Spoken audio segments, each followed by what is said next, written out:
One thing you don't want is people assuming that they're dog handlers when they're not. So I think this would be helpful to the rest of your team. More like hands-off limit, this isn't your job type of thing. There's still more training coming for the staff. Yeah. We had to wait for policy first, then the staff will be trained on how to behave around the dog, how, when we do, how we work the dog inside. So there's a lot more training still coming to their staff. And the designee also has to be appointed, right? Yes, when we have a designee appointed that he's been working with. Oh, good. Okay. Now, what happens when you're out doing perimeter check? With the dog? Yes, and somebody comes up and goes, oh, what a nice little puppy, and bends over and starts patting the dog. I mean, first I'll tell them not to. Instruct them, she's got a big instruction on her collar, do not pet, in big bold letters. Yeah, so nobody's supposed to be running up and petting or anything like that. And I'm gonna make it known to the staff, and really when I'm out on a perimeter, nobody should really be doing that. If it's the public, I'll kindly ask them just not to. Well, I'm thinking more about other staff, not the jail staff members, but, you know, people from the nursing home or people from here or whatever. They're not around our perimeter to begin with. Okay. If they were, we've probably got some other issues going on. Okay. Well, no, I knew because I've had animals and had signs that say don't feed, don't pet, don't go near, and sometimes people just don't read signs. You're absolutely correct. I violated the rules yesterday. I saw a beautiful little dog and I just couldn't resist wanting to pet her. And so I broke the rules. So I think it's very important that we, however gently you have to, get the message out there, you know, this isn't a dog for petting. I think the general public is much more aware of it now because of more service dogs, but people, that's a natural instinct, and she's a beautiful dog, and it's like, oh. I saw it a lot on the airplane when I flew back with her. Everybody wanted to, but they all respected it because obviously she was in there with me. They knew that she was a service dog, and they saw the collar as well. So they all were very respectful of it. I didn't have any issues with that. Because you do not, even though I've seen you try, you don't put on a ugly persona, like, don't touch my dog. It's just not who you are. Unless I have to. Yeah. Will she run loose inside the House of Corrections? No. Is this when she's more adjusted? Those feet No, aside, I won't allow her to run loose. accepting You'll have to this be policy. Both of them? monitored. Yes. One for us, one for Jason. You want a motion? Is she also considered a weapon? Yes, because So it's still a dog that can The bite. same safety issues that would Yes. go with any weapon? Yes. Madam Chair? Yes. I'd like to make a motion that at this time we approve policy and procedures, Chapter 2, Security Policy Number 2 dash uppercase B dash 109, Canine Operation. Second. All those in favor say aye. Aye. There's two things that have, 2 pages to be signed. Yes, from what I'm saying. They're both the same, so I can keep one with our policies and one over here to the administration office. Thank you.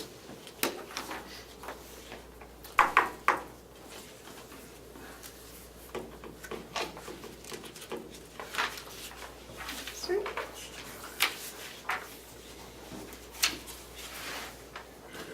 She's like, I want to work, I want to work. You see her come up the staircase, well, she wants to go up the staircase. He's got to hold her back. Damon, would you like to get a picture of the dog with everybody, or Yeah. would you like to get a picture with the dog? No, it's these 2 guys. Okay. I mean, I don't know. I got a whole bunch when they walked in. Oh, okay. Okay. My other question, are you going to take her around and introduce her to the staff on the facility, on the complex? Just over at the Department of Corrections, No, or over here as well. everywhere. That was So the my staff intent to do that. Members will know that she's present, she's here in the area. No, I don't think that's it. She's not She can't gonna outrun a wheelchair, maybe we ought to send her be, back. she's not going to be out here anyways. Very fast. They're over at the gym. We did walk up here, but so we can ask for them. Don't get too close, like got my feet. But if they wanted to do a search anywhere else, you would use her to do the search. No, Open gate approved and blah, blah, blah. It's just- no, she's in the jail only. If we need a search of something else, we will call the sheriff. Sheriff's dogs, okay. And again, if it's authorized by the law enforcement, it's in the policy, we can. Right. But as So the right now, sheriff, no, if the sheriff called me and said, hey, listen, I need some help, we would come to aid like we always do for anything that they need help with. But again, that's under my authority. They have to ask him and then me and I think that was some of our concern in the beginning, that he'd be going out to To different. other, yes, right. So- Yeah, so we're not. So,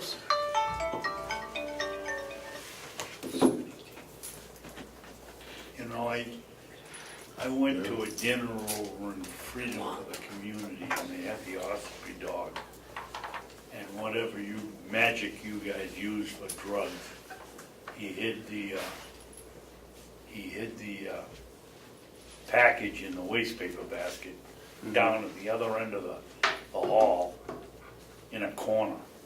And the dog went sniffing down the road, sniffing, and all of a sudden, all 4 feet come out from underneath it, and it heads to the corner and upsets the bucket and comes back with us. It was impressive, and that's the kind of thing that I would hope you do as a county representative, because it was really, whose cell phone? Can't we shut these cell phones off? it's mine. Huh? It's mine. I don't care whose it is. I thought it We're was meeting. off, but it's not. Um, I have it because we may have to make a call. It was very impressive, and I hope you can figure out how to do that around here. You have to make it a game, you have to make it fun for the dog, or else they don't wanna do it for you, you know? That dog did a U-turn so fast, it was linoleum floor, his feet just went out from underneath him, trying to get back to that waste paper basket and tip it over and get the drugs. That sold me, I couldn't believe it. Well, we were at the same dinner with the Wolfboro dog is doing a demonstration, the Farm Bureau dinner. Oh, yeah, with Strout. All right, so when is her first day, when is the team's first day of employment? I mean, she's already been in the jail with me, and I've been getting her used to it and stuff like that, but now that the policy's signed off on, You can start working. Start We've working. only worked so far is just our locker rooms. That was outside of the secure perimeter, so she could at least hit the locker rooms. But we haven't done anything with the inmates or inside of the facility. I think it's exciting. I think it's. Staff's very excited to have the dog there. So, Very good. I think it's very generous of you, thank you very much. thank you, And I wish you good luck with her. I appreciate it. All right, anything else for the gentleman? Do you have anything else for us today? Nope. All right, well, she can go to work now, right? thank you very much. Thank you. Now, if she picks up something between here and the jail, even though you haven't told her to, will she respond to it? She's always on guard. Yep. When I put this collar on, it's time to work. Really? Mm-hmm. You know, as soon as I get home, I take that collar off and She relaxed. puppy dog. Well, that's nice. Thank you. Thank you. Boy, that is an alert animal. It's really alert. Because she's so tiny now. Thin. Yeah, but I bet you she's fast. She's still with long legs on her.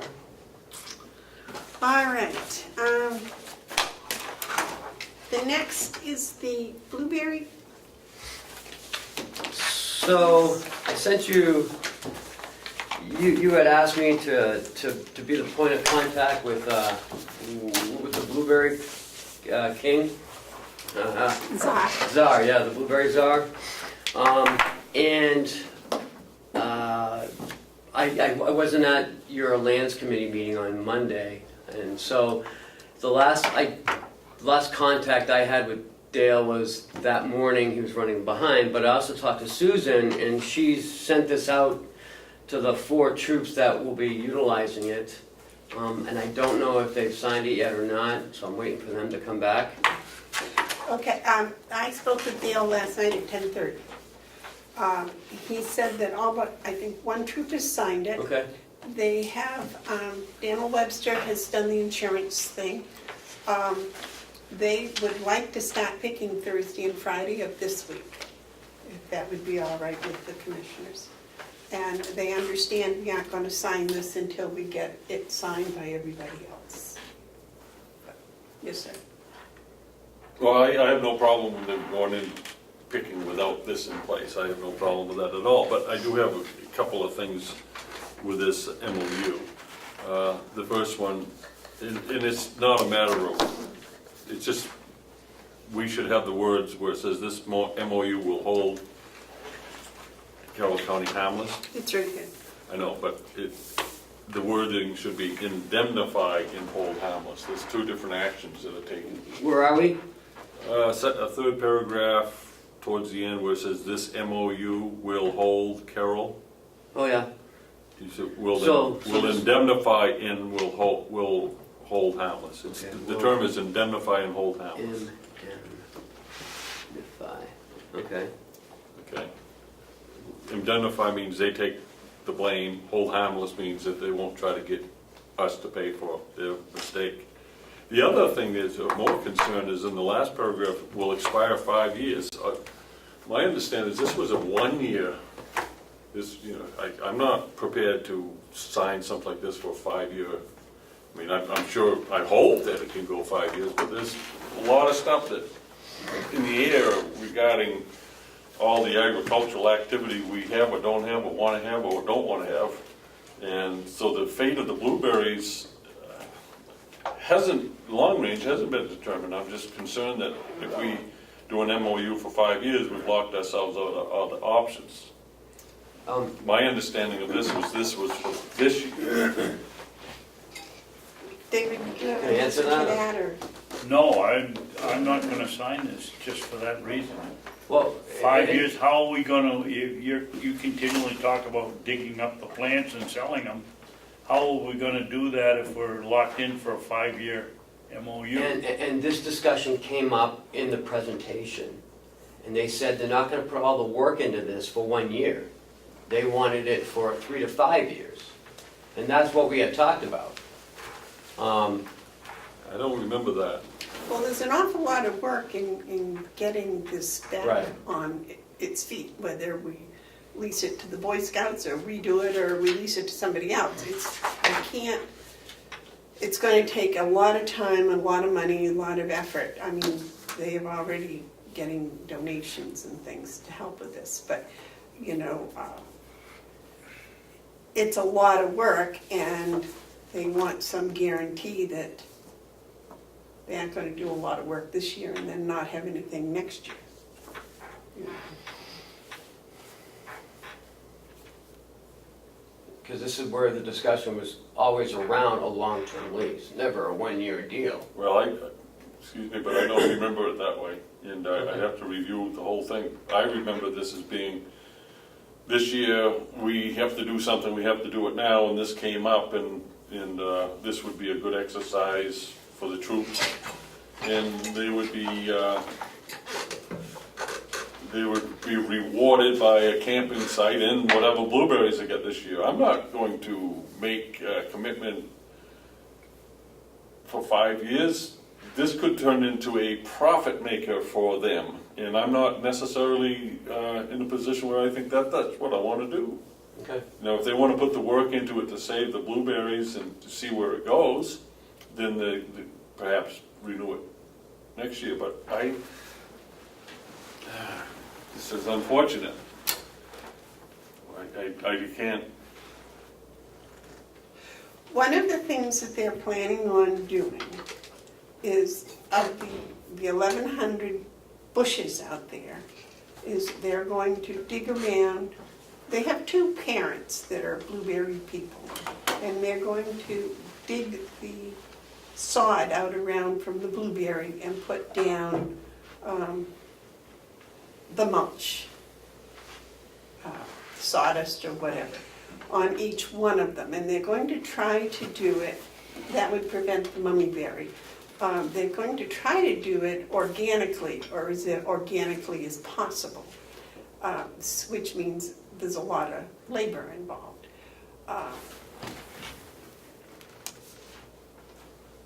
There are kids in the troop that are young, and there are kids in the troop that are ready to graduate out of the troop. So by having a continuum, the little kids, the younger, I shouldn't say little, the younger boys will be able to do some of the work, but they don't have the responsibility the older boys do. So it was kind of a thought that this would be a continuation, that they would work together, and as the older boys left, the younger boys would be more in tune and able to step up. And one of the reasons for the 5-year, even if we leased it to a private individual, they aren't going to do it for 1 year. Anybody would want a time, because they're going to improve it. If you want to put in here that if they don't improve it, or if they don't meet certain requirements, we can cancel it. But I think to shorten the term, it takes the idea of investing in their future out of it. I think that, I know it certainly would for me personally, but you have a comment on that? No one? No. You make a good point, Commissioner. The first year, they may not see the fruits of the labor, pun intended. So a length of time between 1 year and 5 years, I'd be willing to entertain, but 5 years is a long time. A lot of changes in 5 years. David? How about something like this MOU will expire in 1 year with 4 successive options on a yearly basis? I'm not worried about this year or next year, but I'm certainly not going to commit this county to something when I may be in the box for the next 3 years. You know, you never know. It's just too long. Well, if you want to put some stipulation in there such that, you know, if they don't go near it for whatever, you know, then it's canceled. Well, I don't want to be babysitting the blueberry patch either. I think we're close. I think what Commissioner Babson is suggesting, and that brings up the other thing, what if they don't perform? There needs to be some sort of out. If they For don't, us. For us, we can say, due to lack of performance, this paragraph of discharge is in place. I think it needs work. I would be willing to say 2 years with extensions With in line with what Commissioner Babson. three 1 1 year year options. extension. But I do think 1 year would be too short. Yeah, 2 years, all right for me. They're also working on a business plan. That's part of one of their badges or something. The 4 troops together are working on a business plan. They did not have a copy of it yet. But we might make this renewable or contingent upon the progress of the business plan, or the reevaluation of their business plan or something. could I take a stab at wordsmith and you can fix this if we go this way? We should have said, if in the sole opinion of the commissioners of Carroll County, the fields have not been maintained to expectations, the commissioners reserve the right to cancel. There has to be a performance guide in here. You can't just say you can go in there and cultivate. That means different things to different people, and you can't argue that they didn't unless you have some sort of context in there. A business plan, or a plan. Well, yeah, but a way out if it isn't working.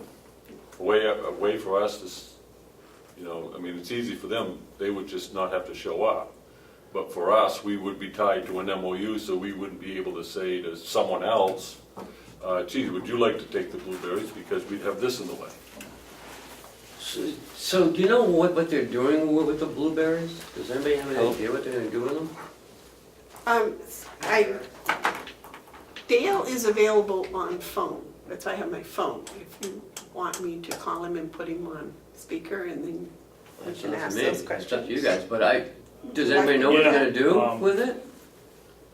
Because I was approached by one blueberry retailer, and the Boy Scouts had been to their customer and going to sell them, and not only sell them, but sell them cheaper than the They're producer was gonna going to. undercut their. And we don't want to do that. I was under the impression that they were going to I've make down to the pies or corner. something, or use it to give to nursing homes or nonprofits. That's what I thought, or a parade, have a card table there and sell. I didn't think they were gonna just go around and undercut everyone else. I mean, that's not the way to do it. I certainly don't want to discourage them, because I No. think it's the best solution we've had Great yet idea, to the- absolutely. to the blueberries, but I don't want to, we've heard from many people that we don't want to undercut the taxpayers that are in the business. Right. And if they're selling to their customers at a cut rate, we shouldn't be allowing that. So what if we could put in there caveat that any pricing that they have must be at or above current market prices of area providers or something like that. I would think that would be in their business plan. Yeah, but we have to, at this point, we have to be mindful of the businesses that are established that count on their berry sales, and I don't want to be in direct competition with them. I won't be. If it's to the volume that we did last year, I'm not gonna be concerned with it. But if they get this thing off the ground and flying where they're really competition, then it's a problem. I mean, $246 isn't gonna put any blueberry farmer that's in the business With out of, 2,500, you would hope. With 2,500, like, Yeah, yep. There is no answer, so he may be working or whatever. Well, I think, I didn't know whether that was Damon or hospital or. I think, okay, let me see if I can summarize what you've just said. You have no objection to the boys going in and picking the berries this week? No. I have no problem with it. I have no problem with this for a year. Then next week, we can ask Dale to come with the business plan and answer your questions. How does that sound? Yeah. Oops. Dale? Okay, I'm going to put you on speakerphone. The commissioners have some questions for you.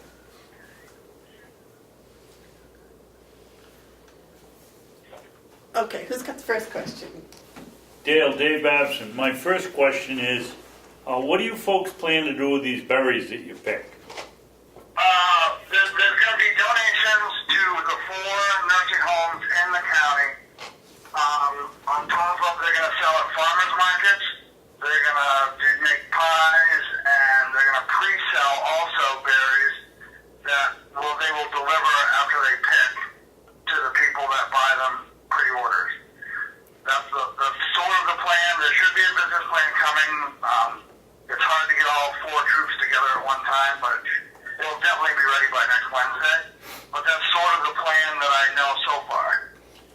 Are you going to sell it to wholesalers or retailers? No, I believe most of it's going to be private sales. Like they're in the Tamworth Farmers Market now. They can set up space there, They're working on getting into the Comeau Farmers Market and also the Jackson Farmers Market. Okay, thank you. You're welcome. This is Mark, Dale. Hi, Mark. Yeah, okay, so my concern is the 5 years. That's a long, long time. Yeah. And my understanding was that we were gonna do something for this year my interest was to get us out of some sort of bind that we're in, and hopefully that this proves itself as something we can go on going. So I have a problem with this 5-year period. And I also have a problem with us undercutting people who are in business of selling berries. I don't want our prices to be less than theirs. I don't want to have the county be in charge with hurting private businesses. Okay, as far as the first concern about the 5 years, they have lots of plans this fall through next spring in bettering the patch. They have lots of ideas, they want to invest some of the money they make back into the blueberry patch, and their concern was if they do all that and then they only do it for 1 year, they kind of wanted a commitment. Okay, so what about 2 years with the possibility of extending if things look like they're working out well? You can understand where we're at. We have to be careful with county property, you know, and there's no guarantee. I mean, I like the enthusiasm, but I've seen a lot of enthusiasm dissipate when people change. And I am with you 100% on that, and the thing I reiterated the most to everyone I've talked to about this project is that if the county is willing to give us any sort of commitment, it needs to be followed through with. And I think it would be fair to put in the MOU that if at any time either party is unhappy with the other, the commitment can be stopped. right, we need. I think that would be a fair way to do it. Okay, I like that because we were talking earlier. We really believe there needs to be language there that gives the county a way to opt out before the term ends. I agree 100% with that. So what would you think if we were to say this will expire in 2 years, and we'll put language together that might allow for annual extensions if it's going well?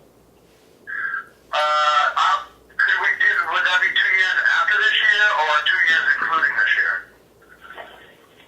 After, I don't Let's make it 3 years, that way it's easy. Well, why don't we just make it 3 years then? I like that. That would be fine. All right, so we're going to look for language, and I don't know. I think at this point we might want to have us do the language, you know, with us, but have us generate the document. Well, yeah, the MOU that has been out there, Ken was the one that gave that to us. Okay, so what? That wasn't our MOU. Okay, all right. So if we go to 3 years with the possibility extensions, we have language in there that allows either party to opt out. I'm more interested in us opting out. And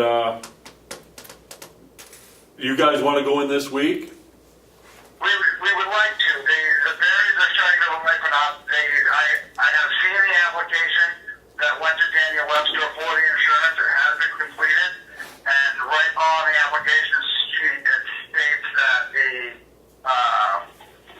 their process and the order was received. So Bob Boyd, who is the troop master of the Tamworth troop, is trying to push that through as quick as he can. And hopefully we might have it by the end of this week. But they'd like to start picking Thursday and Friday. I have a problem personally of having people working on county land without a certificate in hand.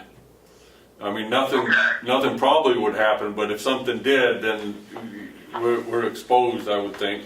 As Well, long the as reason we're why I thought not. the picking part would be okay was the county has allowed pick your own, which is kind of the same idea as what they're doing. Yeah. But they're not, so it's kind of that same mentality. They're not going to do any upgrades, they're not going to do any mowing, they're not going to do any handwork, You're just gonna Until they pick. get that insurance, they're just going to pick. All right, all right. I believe as long as we're not charging that Mhm. we're okay. Yeah. And Primex will probably cover us. Oh, absolutely, yeah, it's in the RSA too. Right. Okay, so if they go in picking this week, they're not doing it under the MOU, they're doing it because the berries are ready to be picked and. Right, but we need to spend some time on this MOU before we can execute it, I think. Can you come in next Wednesday to meet with us, Dale? I will definitely come in next Wednesday, and I would like to say that if all the paperwork is done, they're planning on the 28th of July, which is a Saturday, they're planning on doing the big group. That's the day we can get the most people there at one time. So they're planning on doing a big thing. We're hoping all the paperwork's in place by the 28th. Yeah, Because they want to do a cookout on property and bring people in, and that's the day I'm trying to get Olivia to come down and do a talk for the boys as well. Okay. And I wanted to extend the invitation to the commissioners as well as the delegation members. get that certificate of insurance to us. Yes, yeah, we need that in place for that to happen. Okay, if you'll contact Ken, he'll tell you what time to come in next Wednesday. Perfect. We'll set Wonderful. that up. Yeah. So I think what we should do is grant permission for this weekend, This week. Okay. for this Thank week, you. for this week. So, Madam Chairman, I'd make a motion that we allow the scouting troops to pick blueberries beginning tomorrow, July 19th. I'll second it.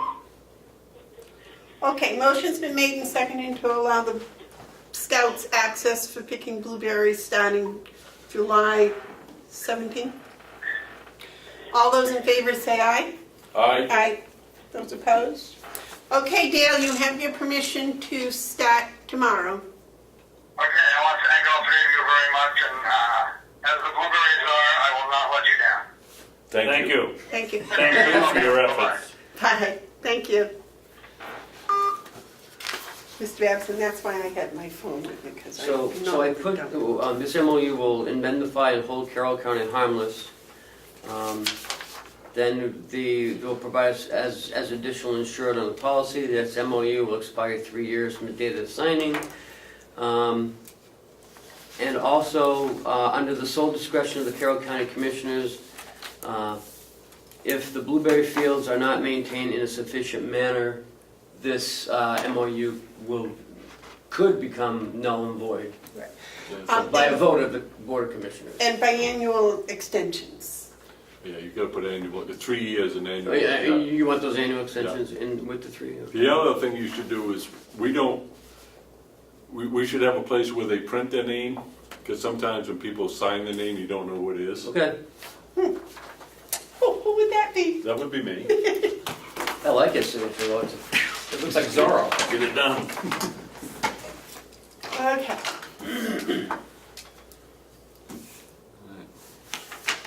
That's that. Next.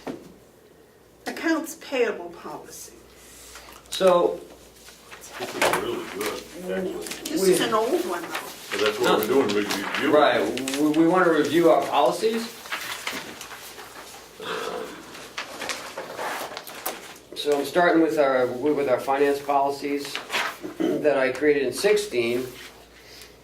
Accounts payable. I just think that we should go through it, and then if there's any suggestions for changes, if not, then we just sign off on the original, that it was reviewed on July 18th, 2018. Okay, well, I got two. Well, one's an employee separation, and the other's a accounts payable. Up here. Oh, okay. If we just do one, it takes forever, so I thought we'd do two a meeting. Okay, could you give it to us ahead of time? I did, I sent it to you on Monday. So, Madam Chairman? Oh, that's probably what, yes. I did look at this and I thought to myself, someone knows how to write a policy. This is very understandable, and I think the way policies should be written. I have nothing that I would add or subtract from it myself, but if it's working, and if there's no complaints, that's usually a good sign that a policy is okay. And this, I suspect, might have been in consult with our auditors. They have a copy of this Yeah. from 16 when I sent it to them. Right, and so what they would do is if they saw there was a flaw in it, they would have pointed it out to us. Well, not only that, Commissioner Babson was here when it was instituted, Well, yeah, he signed off on it. and you've seen it working for a number of years. Do you see any One of the additions you'd things, like to see? early on in when I was sworn in and I started checking the bills, is I requested that we date stamp everything, and I don't see that still being done. So that we know when things came in or received, or instead of guessing when it came in, it's bang, received July 16th. Everybody that's receiving invoices should have it, everything should be date stamped so that we know when it happened. When you got it right. I recommended that 6 years ago. Can we put it in here?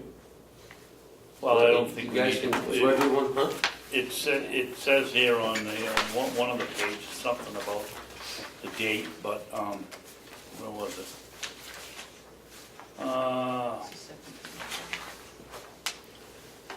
Finance Department requires date stamping of invoices indicating date received. This can help to identify bottlenecks and procedure weaknesses. I mean, I recommended that 6 years ago and we're still not doing it. well, It's not being done. well, Where were you reading that? I mean, it was, Page 2's number, second one down. but then no one, I mean, if you want us to go back to it, we can. I just thought it was repetitious because the date was on the invoice. I mean, I don't, and Yeah, but, when you they know, sign off on it, the date's on the invoice, that's fine. I sent a letter uptown here in Ossipee about 5 years ago, and I got it back 4 months later from the Russian embassy, American embassy in Moscow, Russia. well, so The invoice was right. they should be looking at you and not at President Trump. That's right. I think, okay. But the point is, there's delays, and you don't know the delay if you go on the invoice. Do they sign it when they submit it over here? And is it dated? So when the department head, thank you, elected official, when the department head signs off on the bill, there's a date of when they signed it off. So we have a date of when it comes in and a date when they sign it. And I'll go back to stamping it How if you do want we us to. know, who put the date on when it came in? That's what they're talking about. No, when they sign it, they put a date. So if you want us to go back to. No, I stamping- understand when they sign it, they put a date on it, but they don't put any date on it when they received it. Right. And so now you get somebody that's gonna argue about 30 days for a discount. You have no proof that you got it, or you pull it out and it just has the invoice date. You don't know whether you got it 10 days later or 5 days later. All right, so if you want us to go back to that, we will do it. I would think it'd be very easy. Mark? I'm not so sure it would be easy unless all the bills came to one office and then they're distributed from our office to the other places. I suspect that some invoices go directly to different departments. For the most part, well, I'll let Cheryl answer that. For the most part, they come. Well, some things pertaining to this building mostly come to our office, but most of the things for the jail go directly to them. They have their own PO box, and the nursing home the same. So, but everything for this building and a lot of Will stuff comes here. So they could stamp it when they open the envelope. Whoever opens the envelope stamps it. So, would that mean that when something comes here for Bob, for this building, because it could sit in their mailbox for a week before they come over and get their mail. So you want me to open it and stamp the date it was received, or do you No, the Because person they've that al- opens the envelope stamps it. Okay. And if they're waiting a week to get their invoices with a 10-day discount, that's Well, the- probably going to show up. Okay, we can go back to that. I don't think you need any action, because that's what it says anyway. Right. What? I don't think we need any action, because that's what it says to do anyway. Right, We'll except go back to that. have somebody purchase the stamps. We have the date stamps. You do. Yep. You just have to direct your people around the complex to stamp. Who opens the envelope stamps it.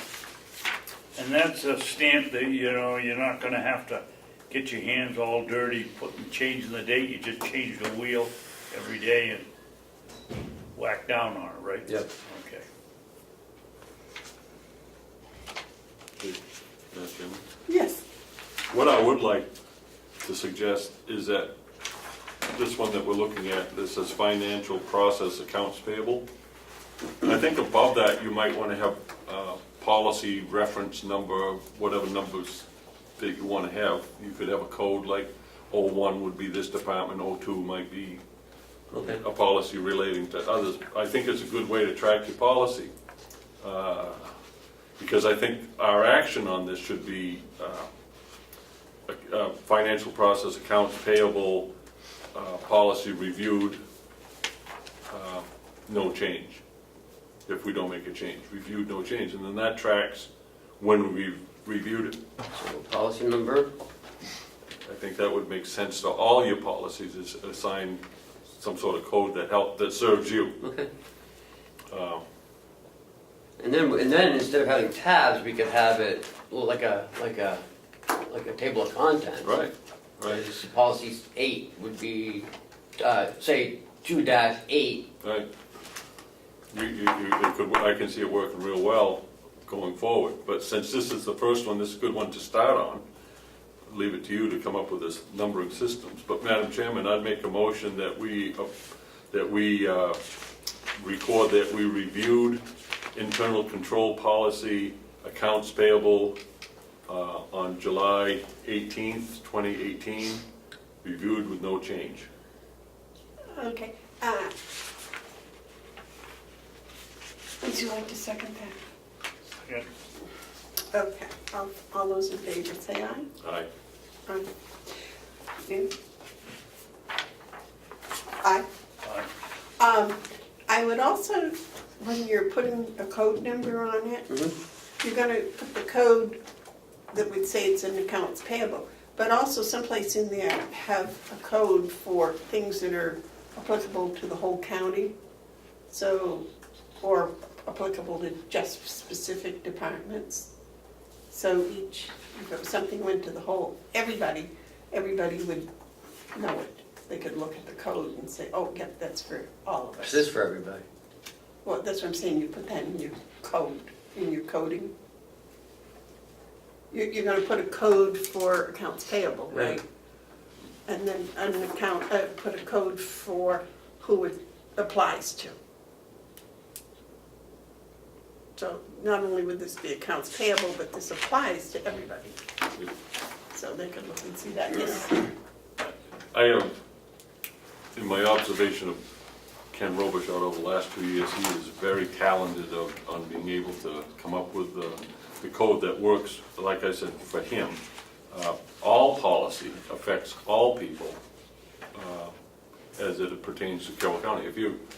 This policy is for everyone, just like every other policy is for everyone. I think you should have your code up high though, like right here, Ken, like up here or up here, just so you can reference it. And then on the policy, you should add the words reviewed, no change with the date. Okay. So then when anyone looks at the policy, they'll have that. How often do they need to be reviewed? I'd like to do it like maybe every other year, or if there's been a change, like in accounts, like in payroll, we changed it this year because we have an outside payroll. Yeah. So we reviewed that already, and we made the necessary changes. So like every 2 years or sooner if we make a change to a policy. Gotcha. Okay. Yes, Mark. On this, the policy review is a huge part of what we do. It's not up there with budgeting, but it's up there close to budgeting, because that's what we do. We budget and make policy. As the chairman of the policy committee for the Conway School District, it is an ongoing, every month process where we get a series of policies that we look at, and then we roll them over. It doesn't end. You're always reviewing policies that way. I'd like to see, and this is what we're doing here, the county is getting into that.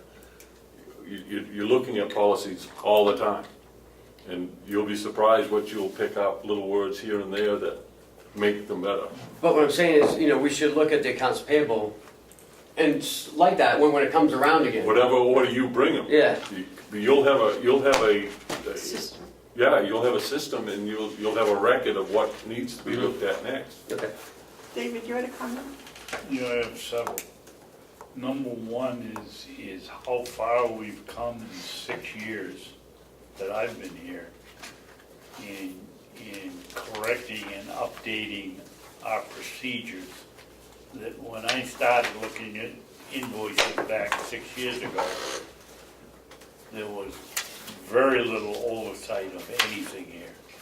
And I gotta commend Ken for an excellent job in putting this together. I think the performance audit on the commission has helped tremendously, and I'm just proud to see the steps we've made forward. I realize I still can't run a lemonade stand, but someone around here is doing a pretty good job.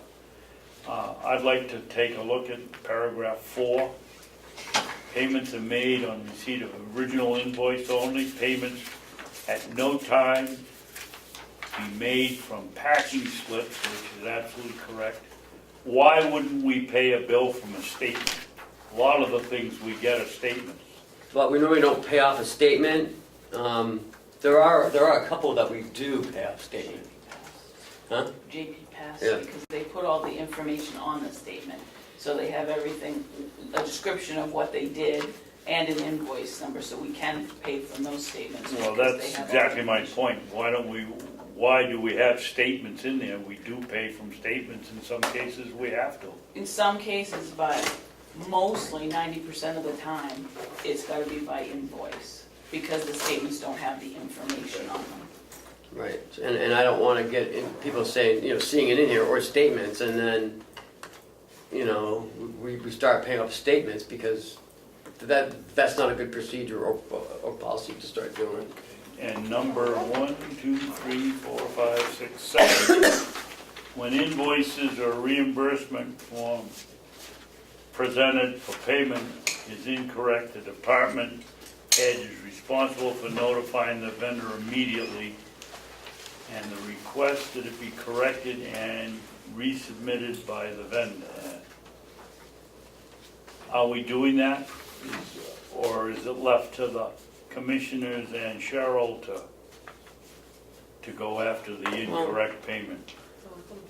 A little bit of both, all depends who makes the correction. If you're on the phone and you try to get your $2, discount, Right? then Cheryl does it. But for the most part, if it comes over and it's incorrect, we send it back to the department head Well, this, to do it. Because it's not up to Cheryl to do their job. I understand that. We're starting to push I back. want to make sure that whoever is in charge that okayed this purchase and then found out that it's incorrect is the one that goes back to them and tells them it's incorrect and send us the right stuff. A lot of time it'll be the addition of the person doing the sending it over, and then then Cheryl catches it. I got to tell you, nothing really gets by Cheryl as far as amounts, as far as the credit card bill is a nightmare. And Cheryl does a really good job of making sure she has everything. A lot of times it'll come over and we have to send it back because the addition is incorrect. There's money, there's the amount is not right. So we definitely sent it back to the department head, either Bob or Howie or even Paula. So if, to answer your question, we sent it back to the department head. Okay. Unless it's you that's finding, or trying to squeeze a couple more dollars out of an ambulance company or something. Okay. I think you've done a really good job on these, Ken. Okay, can we go on now to the employee separation policy?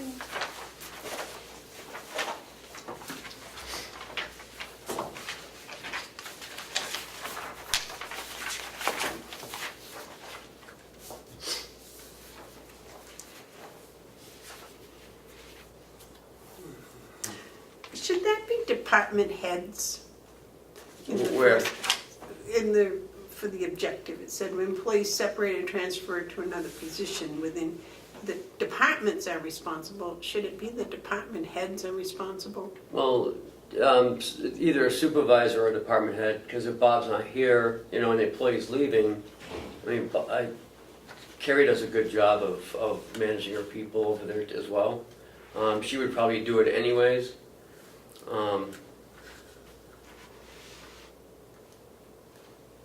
I don't know what you look. Well, you said the word bewildered. department, so I'm not sure, the department heads are in charge of the department, right? Yeah, but they're also in charge of the asset, because if a county cell phone is taken, or if somebody takes a key back, you know what I mean? If we want to put department head, I'll put department head. It's whatever you guys want. I can see where you would want to have some shared responsibility in the instance where the department head wasn't present, and so perhaps you leave it the same way, or say department heads and or supervisors. I don't know. I have no problem with the way it is now, because I think it's clear that it's within the department, however that's managed. And of course, the department head is in charge of the department. So I don't think it's necessary to change it, but I do see Commissioner Bevard's fine tuning. I just don't think it makes that big a difference. David, you had a comment? Yeah, I have a big problem with this one. The big issue here, we want to check and make sure everybody returns all their property, but we don't have any policy to instruct department heads to make a inventory list of who has what equipment. If somebody has a cell phone, but you don't know whether they've been given a portable saw that they have in their car to do a job and never given it back.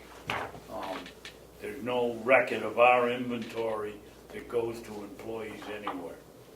The closest we have is in the IT department, where we hopefully have all our equipment. I do.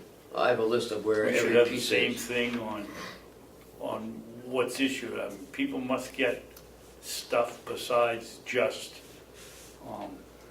cell phones. They don't, the cafeteria, the dietary people, they get one shirt a week, or they get 5 shirts and take them home and put one on a day, or we should have the inventory of what they have. They all get assigned, and each department is different.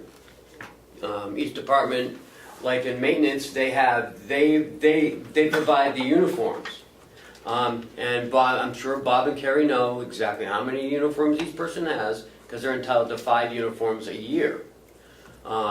So that's all, each employee has five sets of uniforms. And they have a uniform expense where they swap out those uniforms, same as dietary. But the LNAs, they get a reimbursement of $125 clothing allowance. So, each department should have their own checklist. And That's what it says here. right? Yeah, and when a person leaves, hopefully they're going through that checklist, because each department head has a copy of these. I gave it to them in 2016 personally, and as well as the department head guide to help guide them through all these policies. And so each department will be different, and they should have a checklist. And as they go through the checklist, and I know that Howie and Paula have a checklist because someone left and they went through the checklist. So again, each department's different. They have different. Not everyone has a cell phone. We're going to a keyless operation at some point. So Bob will have access, and those access with those fob keys will be turned off at the computer. And I know John was notified on the email access and all that stuff, so I know it's working over there. Right. And I know Jason's on top of this stuff, so. Again, these are guidelines to how we handle different situations. And it's all about protecting the asset Right. of the county. And I think this is a much better, when I got here, there were no finance policies, there were very few that were, One way to check Pretty and awful. see if it's working is look at the past 3 or 5 employees that have left for whatever reasons, and go to the department head and say, can I see the checklist that you used to make sure this person's had everything returned? Yep. And they'll either be able to show it to you in their file or they won't. well, And it'll be in the HR. Yep, sure. wherever it's supposed to be. Mhm. And that'll give you a quick check that it's working or it's not. So, Okay. okay. So I'll make a motion that we review no change on July 18, 2018. I got my policy numbers. David, I couldn't hear what you said. you made a motion to accept this. No, what my motion was to review no change, this policy effective this date. Second. Okay, all those in favor say aye. Aye. Those opposed? I'm voting aye too. Janice? Yes. I am Ken Roach. Oh, hi, Ken. How are you? Thank you. for Won't you guys inviting come on us. up? Yeah, sure. And go on that side of the table. And your name? Rose. Hi, Rose. Nice Ken to Roach, meet sure. you.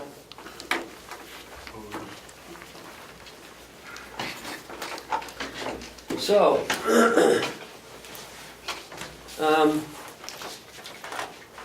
so I have Janice Spinney and Rose Normandin. Normandin. Yes. Here on the Endeavor House. Is that why you're here today, or Well, for a The complete recovery? organization, the Okay. Recovery Community Yeah. Organization that we represent. so? Is it the Mount Washington Valley Supports You Recovery got it. Coalition? That's us. So, thank you for allowing us to come and sit and talk in front of you guys. I've been here before, a Okay. couple of years back. We have 4.5 years running now at our organization. Our first time here was to talk about initiating Take a Walk in Our Shoes, which the first year we invited every single little town in this county to participate in. And that was an interesting year. So 4 years later, we have about 400 people participating in this walk, and we've kind of consolidated it into 2 walks. One walk is in Freiburg, Maine, because our organization's in Center Conway. We're right on the border. And Western Maine and North Conway, Mount Washington Valley, these groups of people kind of swing between both communities. So, and Rose is also from the Freiburg community, as well as another member of our board. So we have about 400 people, approaching 5, coming to this walk this year. And I wanted to personally invite the board members to show up. We have a group of VIPs that have come the last couple of years. Chuck Henderson's been there, Ed Butler, Karen Umberger, and Jean Chandler's spoken at the last 2 walks. So I think it's important for, county people and selectmen to come and support recovery. We all know what a big problem this is in our community and how it's really affecting the families. So I'll just review really quickly what we've done. We're affiliated now with the IDN. I think you know what IDN is. It's the Integrated Delivery Network, and we just got funded for our first project through them. How much did you get? We were given 50% of, what did we ask for, $35,000 for 6 months we've been doing all our work volunteer for the last 4.5 years. Wow. So we need now, because our programs are expanding so rapidly and we're responsible for people, that we put a director in, and Rose is actually the director of services now. She's left our board to take that position, but she'll still have a voice on the board. So how much did you actually get? Did you get the 35,000? We got 50% of it just yesterday. So Yes. So are they going to give you the other 50%? Yes, you have to show in September that you've spent the money appropriately, and then they allocate the rest of it. All right. Yes. So That's the MOU states how they distribute the money and how you report to them. And we do have a second project in with them to actually initiate crisis intervention in the emergency room at Memorial Hospital, so that when somebody is brought in for an overdose, they're not just kicked to the curb. They are given an opportunity to speak to a recovery coach, and we would help them get services. We'd provide them information to go to recovery, to go to Whitehorse, or whatever they needed. And more importantly, help the family. I think that's what differs us from Whitehorse, is we're very supportive of families and families who've lost children. We have a wall as you first walk into our organization that has pictures. 15 pictures in the last year. People. Of people in our community, in Carroll County, that have died. So we have that many families that are suffering with this. And so I think that's what, we're not treatment. Whitehorse is treatment. Okay, they have the MLADACs. And we are peer support, strictly. So we support the families. We take a person on phone call or walk-in, and we get them the services they need. And we collaborate with White Mountain Community Health Center, is one of our biggest, because they have the navigators. Most of these people don't have insurance, so we find the services. It's called critical time intervention, it's CTI, where you get them the services they need and get them moving. We've sent a couple of people down a safe station.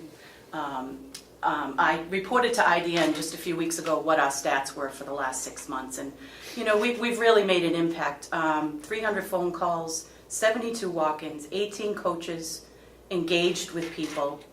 We do trainings for recovery coaches. So the last group in June, Was 11. we trained 11 people to start becoming coaches. I mean, there's a whole process to becoming a coach. It's a whole year and hours and certifications, but that's a starting point. We had Jim Stoddard uses our building on Friday afternoons and engaged appointments, 20 appointments with the trust program. We have a yoga instructor who has had 25 healing arts classes. We've had 6 town inquiries from Conway, 13 mental health referrals, 10 navigator referrals to to White Mountain Community, 12 referrals to MAT programs, which is Suboxone or Subutex, 24 recovery coach meetings, or recovery meetings. We've had 28 MLADAC. We have a private MLADAC who sees people on our property. She comes twice a week. We are also contracted now to house the North Country Consortium. They rented a suite in our building, so they will be running counseling services and their defensive driving program in our building. I don't know if you know where we are. We're the old Echo building up in Conway. It's Town Hall. Yeah, 2 doors from Town Hall. It's 7,000 square feet. Wow.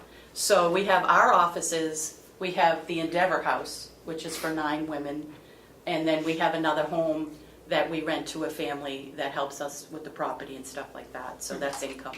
That's also in recovery. That's also in recovery. aren't you a pickup spot for Whitehorse? Whitehorse? Yep, we're on Yes. their route. Yep, Yeah. for sure. And we collaborate with Whitehorse. I just met with Sue and Mitch just the other day, on Monday afternoon, because we offer programs for their people and vice versa. So I'm also an arcane trainer in the state, so we've held 2 arcane trainings at our facility, and then I attended one in Jackson with Jeff, and I think we've probably put about 40 kits in the community in the northern Carroll County area in the last 6 months. So we're really, dedicated to helping this problem, and what our main thing is, we have a 7,000 square foot building, as I just said, and last year our heating bill was $6,000. So, and that's an overhead that's hard for us to hit. So I think the major reason we've come to the commission is to let you know that we're doing good work for the community. And if there's any way you could support us with our budgetary, issues, and that being one of the biggest ones, we'd like to apply for funding in the fall. So, David? Oh, thank you, and thank you for coming. Sure. Question, can you explain, you stated that we're commingled with Freiburg and Bridgeton, and I would guess in that area. What does the state of Maine, the county up there, contribute toward you? Actually, the only help that we've actually had is from the town of Freiburg. They sent us a check. No other towns in that area, they really struggle. Maine is really far behind New Hampshire when it comes to this epidemic. I attend a lot of the forums that take place throughout, the Freiburg, Porter, Hiram area, and they're probably a year to 2 years behind what New Hampshire's, what New Hampshire has going on for the epidemic. So they're not even to the point to even think about giving any funds. I think the only reason Freiburg has reached out, and matter of fact, they're just notified us that they'll be giving us a little more money again, is because we've included them in the walk for the last 4 years. But I think it's just because Freiburg is like the closest town to Conway, and they're just doing it from their town financially. But as far as Maine, no, we have not received anything from them. And I just believe that it's because they just don't have all the information needed. There's no one really, tracking information. A lot of the programs that have started are not even running any longer, especially in Norway, South Paris area, in the Porter area, Ossipee Valley. Ossipee Valley is very They're active. really getting on it now and putting programs together and trying to make a difference. So, that's why. Freiburg's on board, and Yes. a big part of that as well is an Oxford County sheriff over there, Matt Yes. Baker, lost his daughter, And that's the other reason. they're very connected with our organization too. They have been since the very beginning, and we're actually trying to organize an arcane training over there, because the last one we had 2 people from Western Maine, 2 families come to get kits because they're not available in Maine. So we are working with them in that sense. So, I don't want to appear to be a piker, but it appears that we're taking our diversified delivery or whatever The IDN. IBM. idea, money from New Hampshire and spending it to support communities in Maine that should be supporting themselves. I would say no. I think all the women who live in Endeavor House are from the state of New Hampshire or other places. One's from Miami who just came in. I mean, Right, so you can't, If it came from the homeless shelter out of Manchester, New Hampshire. So no, we have never had anyone from Maine apply to be a resident at the house.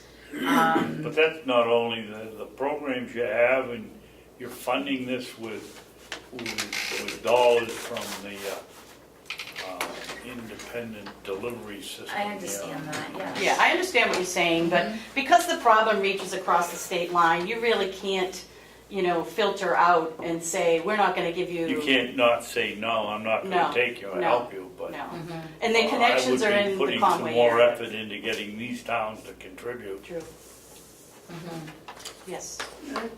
Well, I don't want the complexity of political borders to hinder the good work that you're doing, but at the same time, Commissioner Babson makes a point. lots of time, people will come to the county to get, or to any government, to get money because it's, you know, it's accessible, and it should be, but on our side of the table, we have to be mindful that tax dollars that we collect from Carroll County is used for the benefit of people who live in Carroll County. Right. And I don't want it to sound cold-hearted, but it is a matter of business. If we find our tax dollars helping people who live in Oxford counties, there's a little bit of a, we gotta keep our eye on it, but again. Well, we could separate anything. Excuse me. Yes, go ahead. So I don't want the political complexities to undermine your good work, but it is something that we have to be mindful. Absolutely. And I would hope that you would be a little bit more assertive with Freiburg, Norway, Porter, Stowe, just to, you know, so they get something invested because they're getting something back. On the other thing, something that you mentioned, your $6,500 heating bill, which is, that's really bad. The first thing that came out of my mind is, have you had an energy audit done? No, we have not. Maybe that's something that the county can help you with. Okay, that would be wonderful. I'm not saying that we can, but I think that's something that perhaps, you know, in lieu of dollars, that might help you save dollars. Just a thought.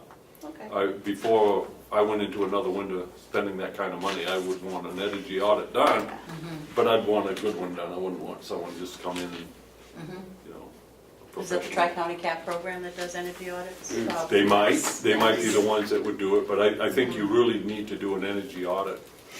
And as far as support of your good work, you know, I'm with you. It's absolutely critical. We have children who are affected through their families, and that affects them in the schools, and that affects the kids that they're playing with in the schoolyard. It's all together. We're all hurt by this. So. Yes. So, can you talk more about the walk and when is it? Yep. What is it? What is What it? is Yeah. it? Okay, so Take a Walk in Our Shoes is an awareness treatment recovery walk. And we've run it for 4 years. This is our 4th year. What we do is we have just a small awareness walk. It's 2.5 miles. This year it's from the visiting nurse's office in North Conway up to Shula Park. We also have a motorcycle ride, a free ride for a couple of hours through the county. Freiburg also walks from the Freiburg Fairgrounds to the state line into New Hampshire. And then we all meet at 12 o'clock at Shula Park. We invite providers to have tables for resources. We usually have a couple of motivational speakers or people in recovery that tell about their recovery stories. We've had a woman last year speak a poem she wrote after her daughter died. And we have children's activities. We have, what else do we do, Rose? We have flags. The one thing I wanted to talk about with the flags, each county in our community was given a flag at the first walk. And every year these flags are laid out and people can put handprints on the flags. So we have, was there 16 towns in our county? We have 18. Yeah, I think we counted the small ones, even Hartsville have flags. And so each year you can put a purple is an awareness color, handprint on these flags. So we were hoping this year to get the flags shown somewhere. If that's something, you know, we could show you guys what they look like. There's a stand made and they're all displayed at the walk. And usually the Key Club from Kennett helps us to run that, where they put the flag out and the paint's available. And What day is that? I'll give you this. It's going to be September 16th. It's a Sunday, and the walks start at 10:30, and you don't have to walk to be involved in the rally.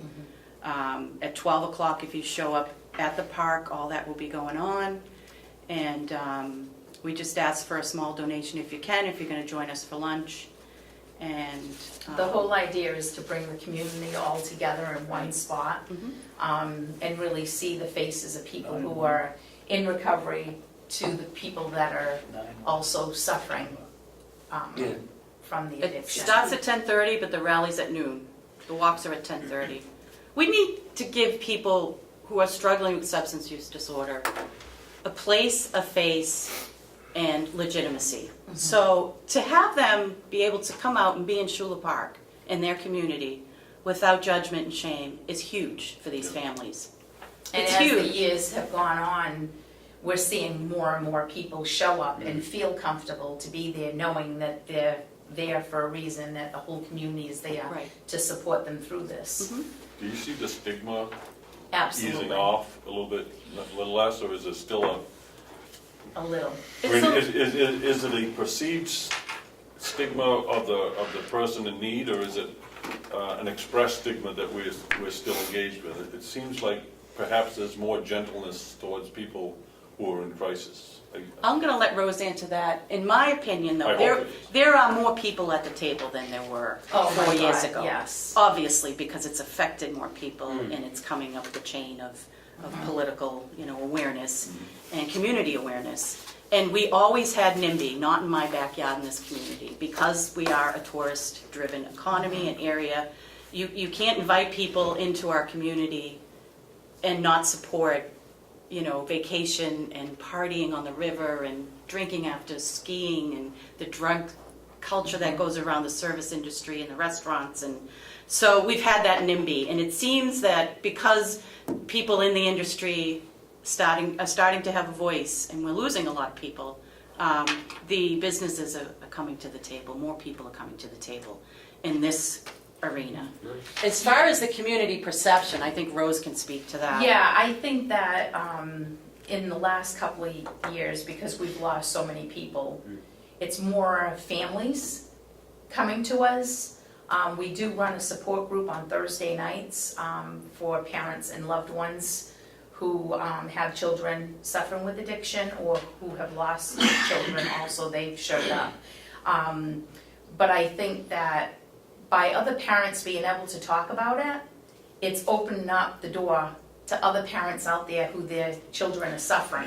And it makes them feel like, hey, I can go there and I can talk about this problem and feel very comfortable about talking about the fact that I have a child with a drug addiction. So I think just by us having support groups and having our door open for parents, families to come in and talk about it, the stigma is definitely easing up, and it's making people more comfortable to be able to talk. But I think that it's like anything else, there's still going to be stigma out there. We're not going to change that. And that's okay, because we have a job to do for the people who want to talk about it. And so why did you want to start this whole Honestly, Yeah. personally, my son was a opiate substance use, had an opiate substance use disorder for 10 years. Wow. I'm also a pharmacist in this community, and when he needed help, there were no resources available. So we had to drive him for help into Laconia to get treatment, which was the MAP program. It was only available down there. And seeing the prescription volumes go from, like tell this to everybody, I had a little drawer of opiates and other painkillers and things when I first became a pharmacist at CVS 25 years ago, 9 years ago when we moved here. Now we have cabinets from ceiling to floor full of opiates and amphetamines. And it's got to be a 300% increase in that particular portion of pharmaceuticals. And I became an advocate, and I actually presented to Memorial Hospital years and years ago that there was an opiate problem, a diversion problem in the community, and they didn't know what to do. And so since then I've been an advocate because of the family situation. And knowing other families were experiencing this and had nowhere to go, I kind of wore a couple of different hats and started referring people for help in other places. And when Suboxone was available years ago, there was a drug rep that came to me, and we helped to get it established at Memorial. So my activism there, I don't know if it's a blessing and a curse at the same time, because now we have a Suboxone economy, just like we had an opiate economy, running underground. So we have, one of the things we do work on, and we're continuing to work on, is to educate the providers that write prescriptions for this drug that it's being abused as well. It's there, it's great, it's got its purpose, but again, it can be abused. So, we're trying to hold people to the fire and not make it this next wave of problems. So my advocacy comes from my family, and I think most grassroots organizations come up from their families and from the need for something. And Rose joined us at the first walk, and we haven't stopped since. So, and we have 4 women. We were both at the Endeavor House this morning before we left, and there's 4 women living there. And just to hear them chitter-chatter at the table about what their plans are for the day, the meetings they're going to go to, the job interview that they have. I'm going to work in the garden. We have a beautiful vegetable garden that one of the women put in. I think, we're really changing lives, and We've done a lot. we've done a in lot. 4 years. I'd love you to come and look at the building, and see actually how it's split up and how, we're providing resources for this community to recover from this. I had a statistic told to me the other day that there's still 11 million people in America illegitimately addicted to prescription opiates. So in the next 4 or 5 years, these people are going to have to come off. And, as New Hampshire tightens up on its opiate laws, prescribing laws, New Hampshire is behind the ball. Massachusetts, Maine, 7 days is all you can get. Here, you can still get 30 days worth of pills, and it's a lot. It's a lot out there. Well, it feeds the underground market. It feeds the because- underground, that economy. Because they'll take their 7 that they need and flip the other Exactly. to pay the rent. Right. Madam Chairman, Yes. all right, so, thank you for Oh, what sure. you do. You guys are right there at the front lines, you're healers, and that's, we always need more healers. Mm-hmm. One of the things that I've noted is, we're doing all right as far as paying attention to the law enforcement. We're improving with organizations such as yourself and White Horse, and we're on the right tracks. The thing that's lagging behind is those people who are in pain. And I met a guy the other day, and he, I could tell just by looking at him, the guy hooked on something. Right. And so in talking with him, he started talking about his pain. It didn't take him long at all. Right. And that he can't get medicine any longer. He can't get pain medicine. And he said, and he started describing his pain. He pointed to his ankle. He had some surgery done where a steel rod was put in his leg some time ago. Well, it needs attention. It was protruding out of the skin of his Dear leg. Lord. Yeah. And he's in pain, and he can't find a doctor or anyone to help him out with that because they're so Right. nervous about, getting caught over prescribing. Right. So I believe the medical community, the health providers, the doctors, the hospitals, are way behind taking care of people who are in pain, and their option is the street. The street and jail, and that's. Go hand in hand. So I'm not. No, it's I'm a not- great statement. This isn't your issue. No, it but- is, it's No, mine, but- because but I the have issue- people on chronic pain medications, not to interrupt, as a pharmacist.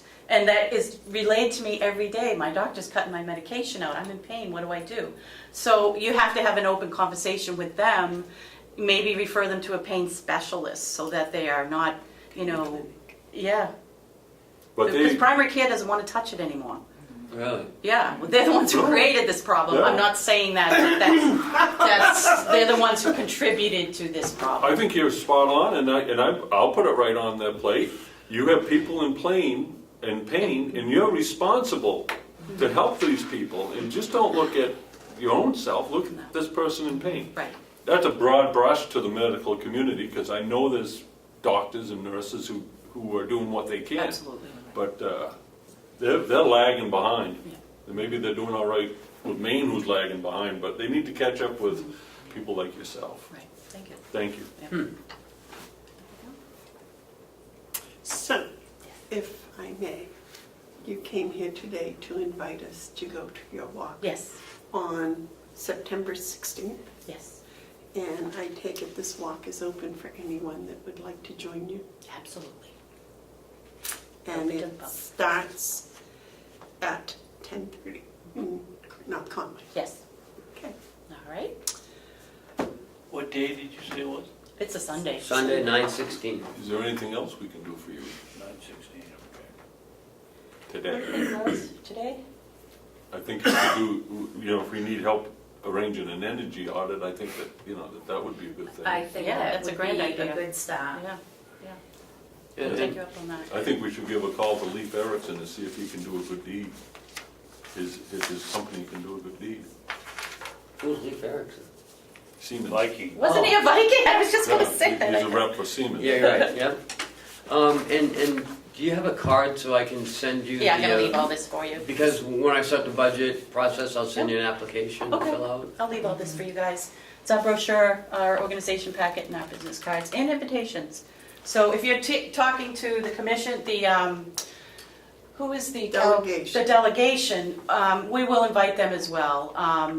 There's usually a few people from that group anyway, and then each selectman in every town will be invited to attend, and there'll be not a VIP table, but there's a group of VIPs that have been coming every year now, and we'd like to grow that so that, you know, the families and, you know, our organizations and the providers that are gonna be there see the support is coming on board from all of the political machines that run the county and the state, so. And I think you make a good point about Western Maine, and it makes me now think that that's gonna be my job, and my goal is to try to sit down and talk with them and their obligation to the people of Western Maine. It's very unfortunate that they are that far behind, but that will be our next strive to do. I would like to see Western Maine form its own groups. They have tried, and Cornish, I believe, is in the process of something right now. yes, It affects the people in Carroll County because many of the people that live in Carroll County work in Western Maine. That's Many of the right, vice people versa. that live in Western Maine work in Carroll Yes. County. And relatives and in-laws and outlaws, Right. et cetera, they run back and forth across the border. So to put a guideline as to who does and who doesn't, I think would be really quite difficult. And Bridgeton Hospital just And started Bridgeton a recovery Hospital community also. organization like ours, so they're working on it. But, yeah, if that state line wasn't there, you know, it would be okay We'd be to help one. everybody. We'd be one. We are one in recovery, but you know, if we ever come to a budgetary, you know, decision, we would filter out anybody who comes in through that side, so. but I always thank the state of New Hampshire, because we lived in Maine when my daughter started her drug addiction. And as it went on in time, there was no help for her. Unfortunately, she wasn't allowed at our house anymore, and then came over into New Hampshire. But if it wasn't for the state of New Hampshire, she wouldn't be where she is today. So I'm very thankful for that. And I wish that Maine would catch up, and they will. But I have a problem with putting a boundary on the money because I have taken people from Carroll County to Manchester to the fire department down there because they had an open door policy Absolutely.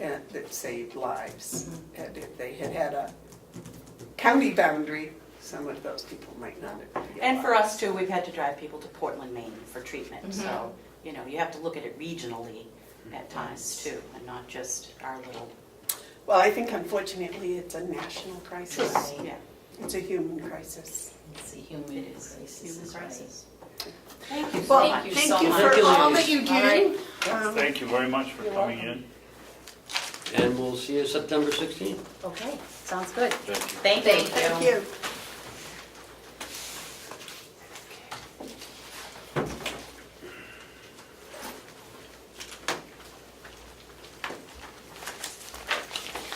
Okay, elected official salary exercise. So last week, Damon left. you instructed me to get some information. I'd like to call Kathy to come up and explain her, because I had Kathy do this. It would've been a lot easier for her to do it than me, so. Before you go up, I want to start off by saying this. That took a lot of work and a lot of time. And I thank you for that, because that was the direction that we gave, because there was reported an alleged difficulty. My review of the numbers doesn't indicate that that's the case. But anyways, as it pertains to the test, this must have taken some time. I know it did. And I'd rather have had that time spent so that we could get the quarterly report done more timely. This is the time of year when you want to be looking at the second quarter report, because you're leading into the third and fourth quarters, and this is where you might want to do anything from spending freeze to spending cool down to, hey, everything's going good.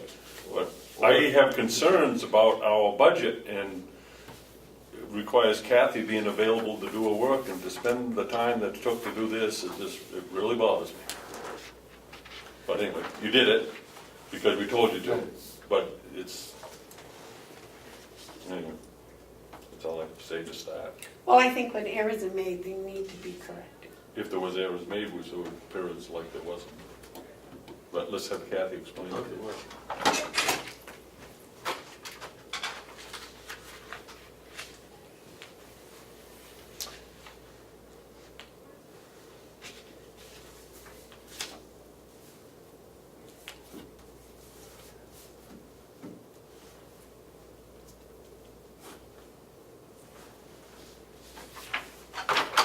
I'm not gonna run downstairs. We'll take a little recess. Well, I was gonna go on to the yellow folder if we could. He's got to get Kathy. Yeah, I can't. All right, we will take a 10-minute recess.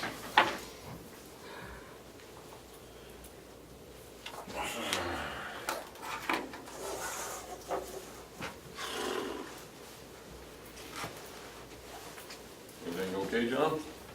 Yeah, thank you. Your alarm clock run out of batteries, John, this morning? I was called 2 nights in a row without sleep. Why? Somebody steal your bed? No, that's my question, why? Well, John, I will tell you this, we did wait 5 minutes for you. Oh, it wasn't 5 minutes. No, I said we No, did. we did before we started. Oh, well, thank you. Appreciate that. The camera's still on, by the way. Oh, we're on recess. You are? Yes. Sorry if you interrupt you. I didn't catch that part. Recess is over. Hi, Kathy. Hey, So, Kathy did what I instructed her to do from your instructions to me. So, how do you want to do this? You want to have Kathy to go through it? You want to ask questions? Well, this was what Mark requested. Just thank you for this.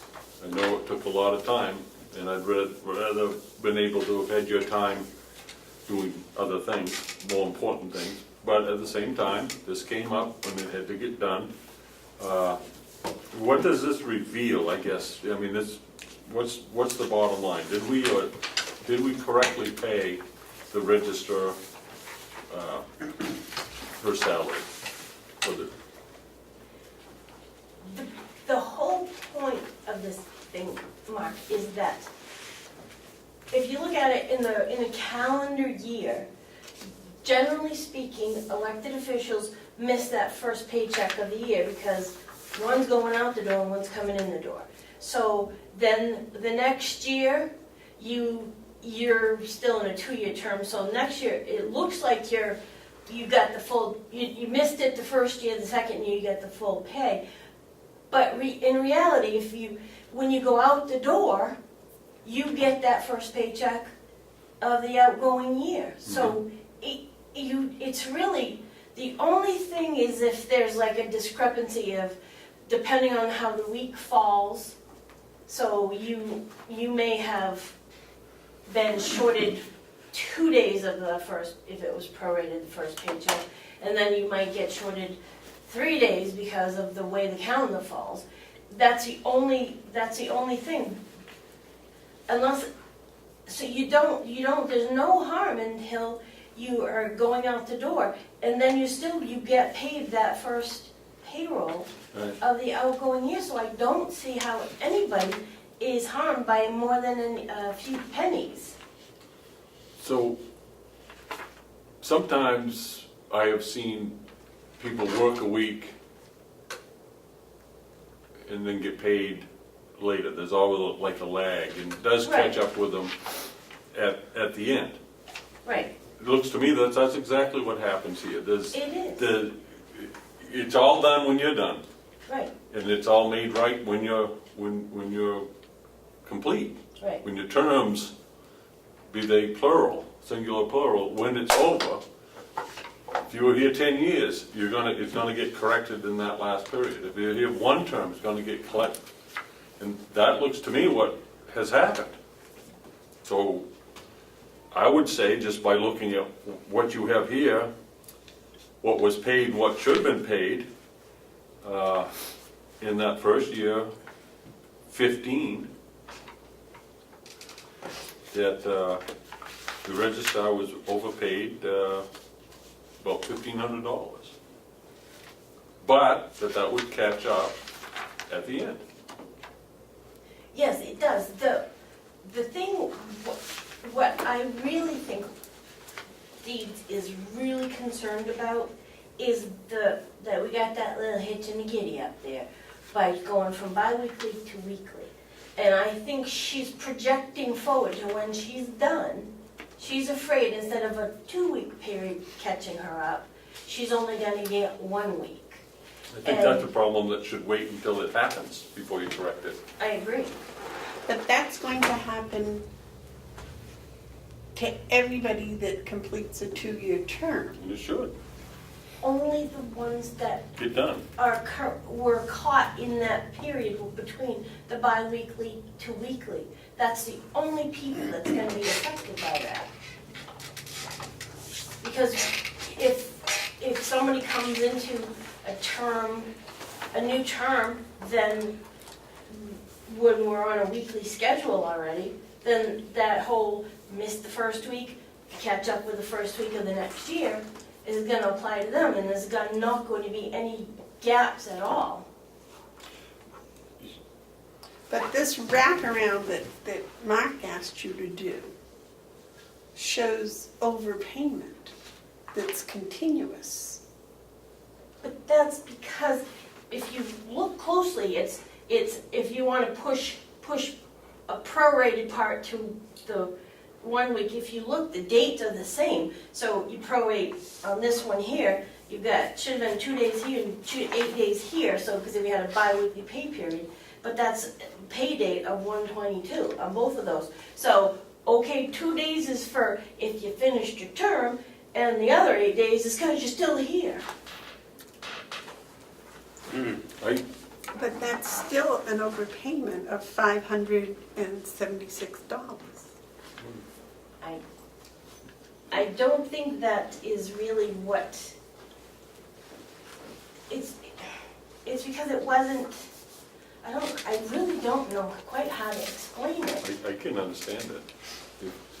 If I could. Well, because if you go by term, it should be twice the annual salary. It's not. So at the end of a 2-year term, it should be twice the annual salary.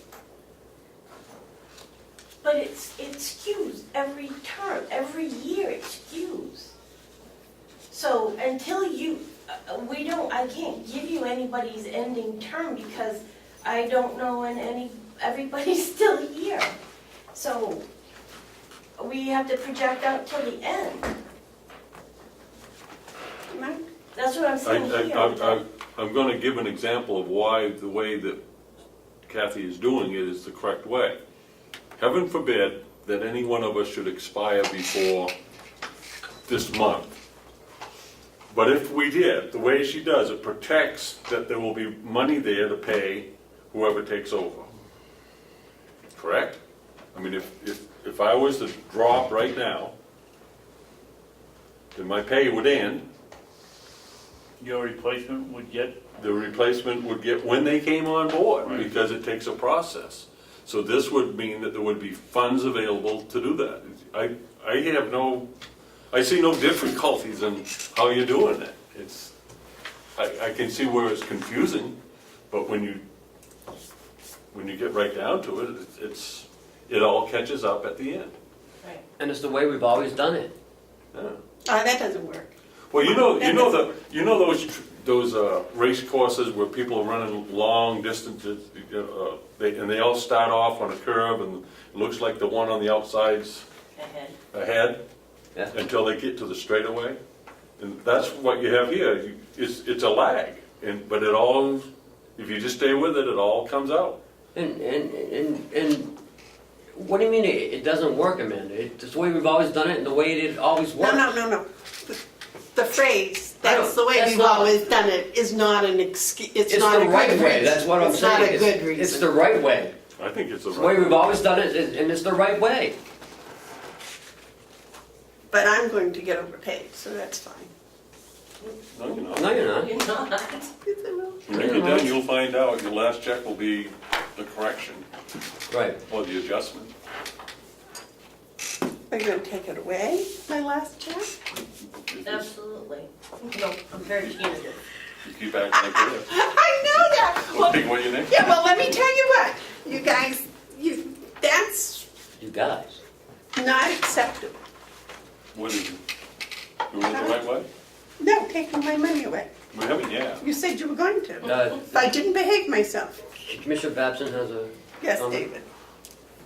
I'm concerned, and I can't figure out why under the column as paid, sworn in 1/07/2015,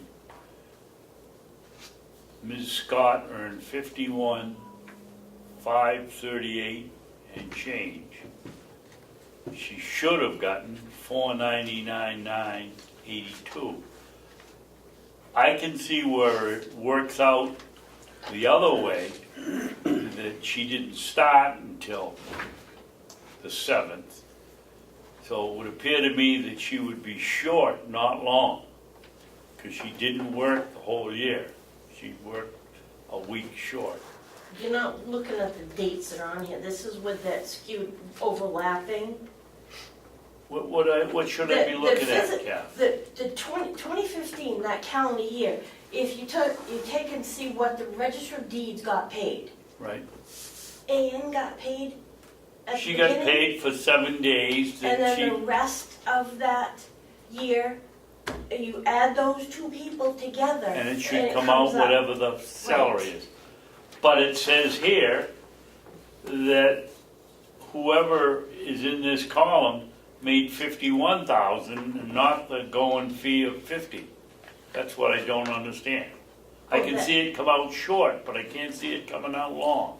Well, the reason it did that, Dave, is because that last one, if you were just doing the term, she got paid for a whole full pay period, but it really should have only been for 2 days of that particular pay period, because that would have ended her term. Right. So that's why. If she had got done, Right. Right, if she had gotten done, that would have been a different number. but you look down below that, and there's another, then there's, on that same pay date, 1/22, I said, okay, well, that would have been 8 days there, so 2 and 8 equals the 10 days of a pay period, a bi-weekly pay period. Okay. But then at the end of the next column, it's still both over. Well, I'm sorry, I may have adjusted the times, maybe I could have done a little bit more precisely.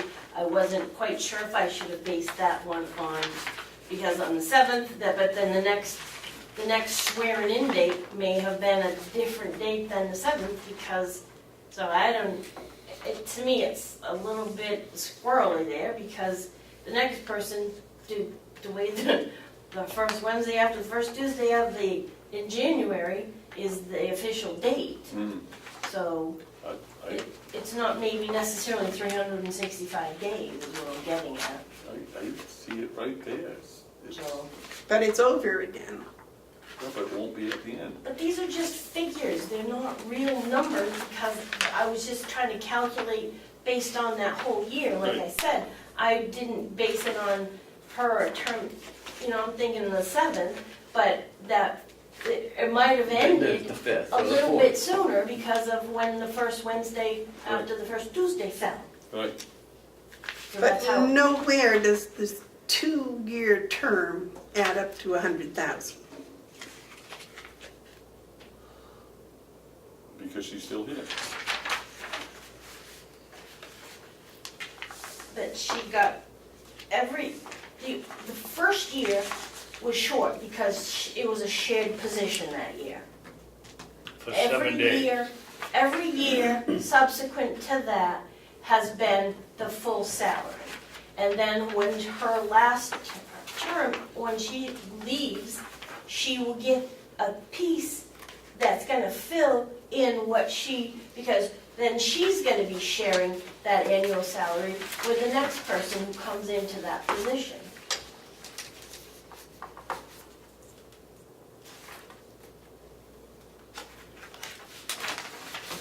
I don't think I got all of the pages. Was there another page for the attorneys? You only asked for 17.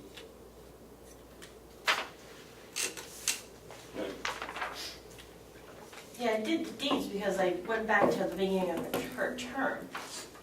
The attorney, Right, you gotta go to the beginning of the term in order to track it for the duration of the terms without the interruption. So you would go back to when registrar began her terms.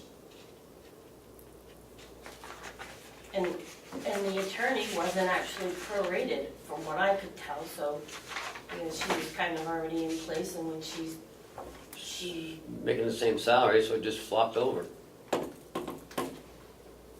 What was this buyout? well, she went from being an employee to To an elected official. elected official. So whatever vacation time she had available, I bought out. Because she's not an employee. She doesn't get vacation, sick time. And she got paid. But her Yes, she first did. paycheck was prorated as an Should have elected been. official. Should have been. But it wasn't. Right. So she got overpaid. Pretty much, yeah. Yep. I would say technically speaking, yes. That's what I find upsetting, is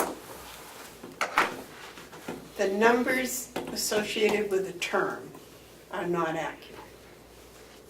I don't know what to do about the history, because I was not, I wasn't even part of that whole deal Right, back but then. I'm just saying, that's what I find upsetting, is that the dollars and cents that go with the term are not accurate for that budget. I think when the delegation said we will pay a 2-year term, so much a year, they expected twice that to be the term pay. And as I would expect that would be how it would have been paid.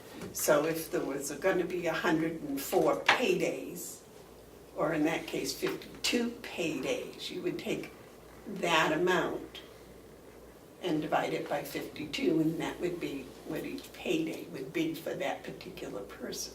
But if It goes on payroll it cycles. falls in the middle of a pay period, it's prorated. She was an employee and then she became the county attorney. So it wasn't paid to her as prorated, but basically that's really what it was, because that first pay period when she was I the attorney. understand that, but what I'm saying is, regardless of if the pay, no matter when the payday falls, they're going to get 52 paychecks in a No. 2-year term. No, they may only get 51 paychecks. They may only get 47. I mean, you don't know what's gonna happen. It catches itself at the end with the person. Madam Chairman, I'd like to make a suggestion. I think we've spent enough time on this, we've got enough data, Thank you. there's a lot more work that needs to be done on other things that of at least equal importance, if not greater. I would think the way we should go about this is, I see no problem. I just don't.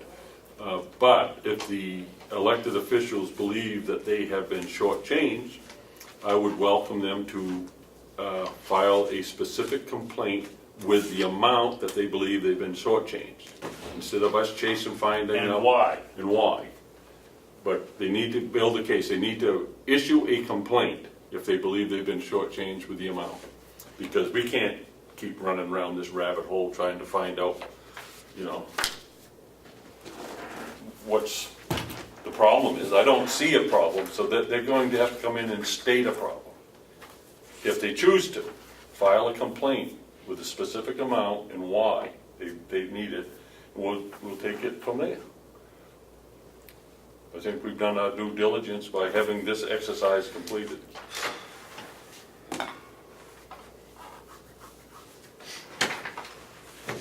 What do you think about setting up elected officials as a term payment divided up into the payments in that term? I don't believe it's necessary. It would eliminate all this problem, it would eliminate overpaying or underpaying. But it still has to go with the payroll cycle. We can't do separate payrolls for elected officials. That would be fine. It's just like you prorate one check or prorate, if you look at a 2-year term, you know the date it begins, you know the date it ends. You know how many paychecks are going to be issued during that. Take their 2-year pay, divided by that number of pay periods that they're going to get a paycheck. But we have to that's do their it pay. yearly, we can't do it 2 years in advance, because we work on a yearly budget. If you're going to give them 104 paychecks of X number of dollars, the first year you give them 52. The second year you give them 52. If you find that it's an odd number, then you put half in the first year and half in the second. But the year they go out, they're only gonna get 51 paychecks. That's In that year. The next year, the next budget cycle, they will get a check. When they're gone, when they've left and the new person comes in, they will get a check. the new person will, yes. No, and the old person will too, because it's in the payroll cycle. If you have taken, say, $100,000, and you say there's going to be 50 pay periods, just 50 pay periods, I'm not doing you divide it out, and that's what each paycheck is. But that's how it's done. I mean, it's just that it starts at later, usually the second pay period of the year when you become sworn in, you take your oath. And when you go out, it's in that first pay period of the year you leave. That's how it's divided up. It just, if you want it in a calendar year, then the person No, I don't want it in a outgoing- calendar year, I want it in a term year, But it is done that way. in the term year. Because when you add them up at the end of the terms, there's overpayments. Because these are all skewed. Well, that's why I'm saying they shouldn't be. We can't help it. I don't know how else to do it. If on the day I had come in, you had taken 4 times my annual salary and figured out how many paychecks I was gonna get, divided it out, and then just give me those paychecks. And when That's those what we did. paychecks are done, I'm done. That's what we did. But it isn't. But you're not done yet. But looking at Can we these move on to something? Can 2 we get going? years, it doesn't balance. That's why Just they go around overpay. and around. I'm concerned about the overpayments. But It's not. they're not really overpayments. It's just, if you take a snapshot here, that it looks that way because of the way the dates fall. That's all it is. That's how you take your salary, your $9,500, and we divide it out over how many pay periods we have in a year, which is, you missed the first pay period of the year. So the first year, you only got 25. But the next year, you got 26 because you were here from the very first pay period till the very last paycheck. And then your next year, you get 1 because that's your 26th paycheck, basically because you missed the first one, you get the last one. It's still the same number of pay periods. But the dollar amount in the end is not the same. That's the problem. Well, if you get a raise, in order for us to pay... Oh, we don't get We don't get raises. raises. We don't get raises. Well, some people do. We have elected officials. who have, now they're gonna be getting a Oh, higher yeah. rate of pay. Oh, So, when they go out, they're gonna be getting that higher rate of pay in that last paycheck.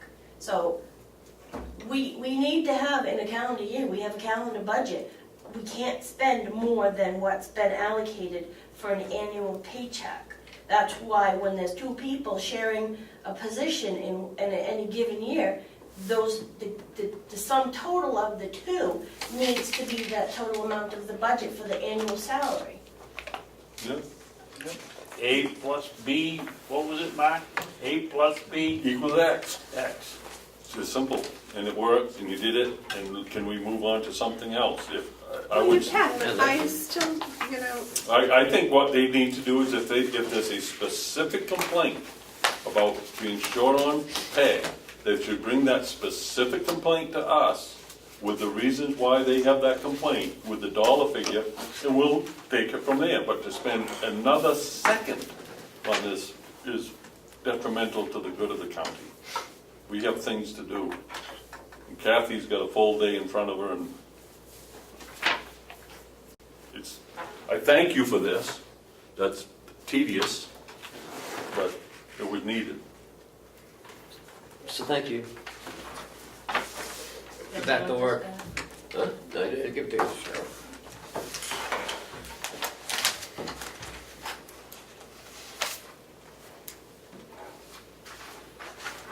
did we have anything in the yellow folder? Yes, ma'am, but I'm debating on what I should do with it. Are we looking at this yet? That's under my, Oh, that okay. yeah, administrator updates. Well, I've got two non-publics that have to be approved, so we can do that without talking about it, or we can go into non-public after and do it. Are those just notes, Minutes that need to be Do we have approved. non-public for today? No. Let's do it. Do they need to be Okay. sealed? Yes, or unsealed. These are, One is, we missed one back in sometime.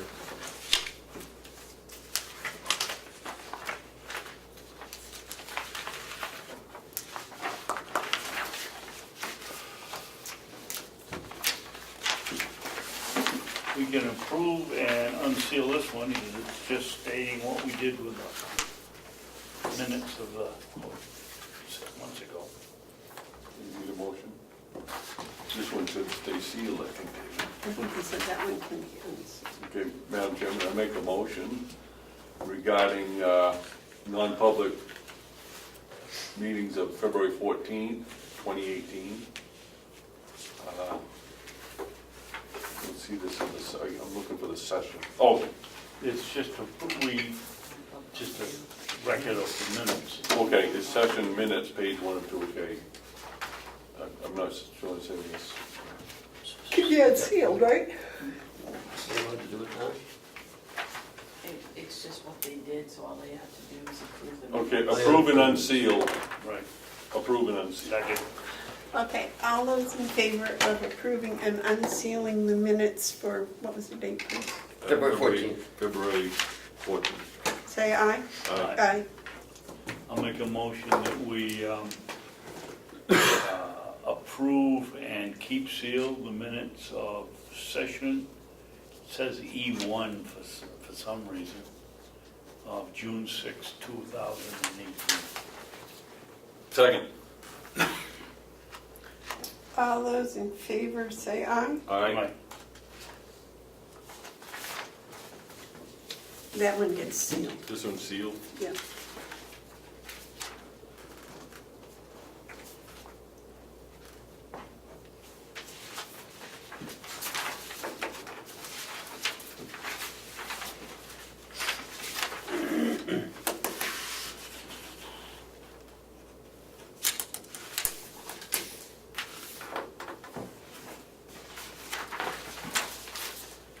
All right. Kenny, Yes. what's Sergeant Corliss's first name? His name is Justin, Justin. Yeah, I forgot that.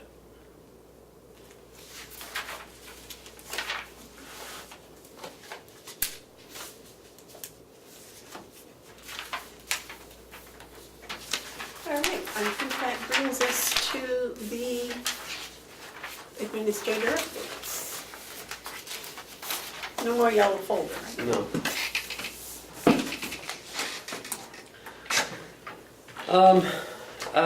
We had posted we posted a notice on the website and downstairs on the nursing home subcommittee is meeting on 7/25 in Concord. That's next Wednesday, to talk about the ProShare funding. Who's meeting? The nursing home subcommittee. Our Yes. delegation nursing home subcommittee Yes. is meeting in Concord. To Next talk, Wednesday? next Wednesday to talk, at noontime, to talk about the ProShare. the ProShare funding mechanism that Commissioner Jeff Myers talked about. What time is that? Noontime. I won't be there. I know, so do I. Madam Chairman, I frankly, I think it's disgraceful. You know, this is a huge amount of money. The public, the only way the public's gonna know about it is if Ed Comeau is on there with his camera and he can see it. These people should be meeting in the county at some time when the public, if they don't wanna come, that's fine. But I wanna listen, and I don't think we should have to get in a car to go down there to listen to them. It's county business and it should be held here. It's just like signing the budget on the 31st when nobody's there. They could change anything they wanted and we wouldn't be able to say a word because we're not down there. They should be holding this meeting here. Agree. I have a question. Didn't we have a vote of the commissioners on the ProShare monies? Yes. Didn't we vote to keep it? Yes. Yes. Don't we have control of that money? The problem is that there's been no appropriation made to give it to the IDN 7. Well, No, but let's look at that motion if we might, because Commissioner Bevard's absolutely correct. We have taken a position. It's in the minutes, we voted on We, it. Commissioner Babson motioned not to send the whole increase of $332,419 to the state and to keep control of the money at the county level, seconded by Commissioner Hounsell, okay? Mm-hmm. So we all voted in favor of that? Yep. All right, so we're in the position, we're not sending this to the state. Okay, now further on the same meeting, we voted to authorize increasing starting pay for nurses, $5 per hour for non-union nurses, contingent upon the delegation allowing access to the overage from ProShare. So we want the delegation to approve using ProShare to immediately increase the $5 per hour for the nurses. I cannot see how the subcommittee will have all the information by having a meeting when we're meeting, when we should really be talking. This is a huge thing. We're talking about a way by which we can increase the salaries for nurses.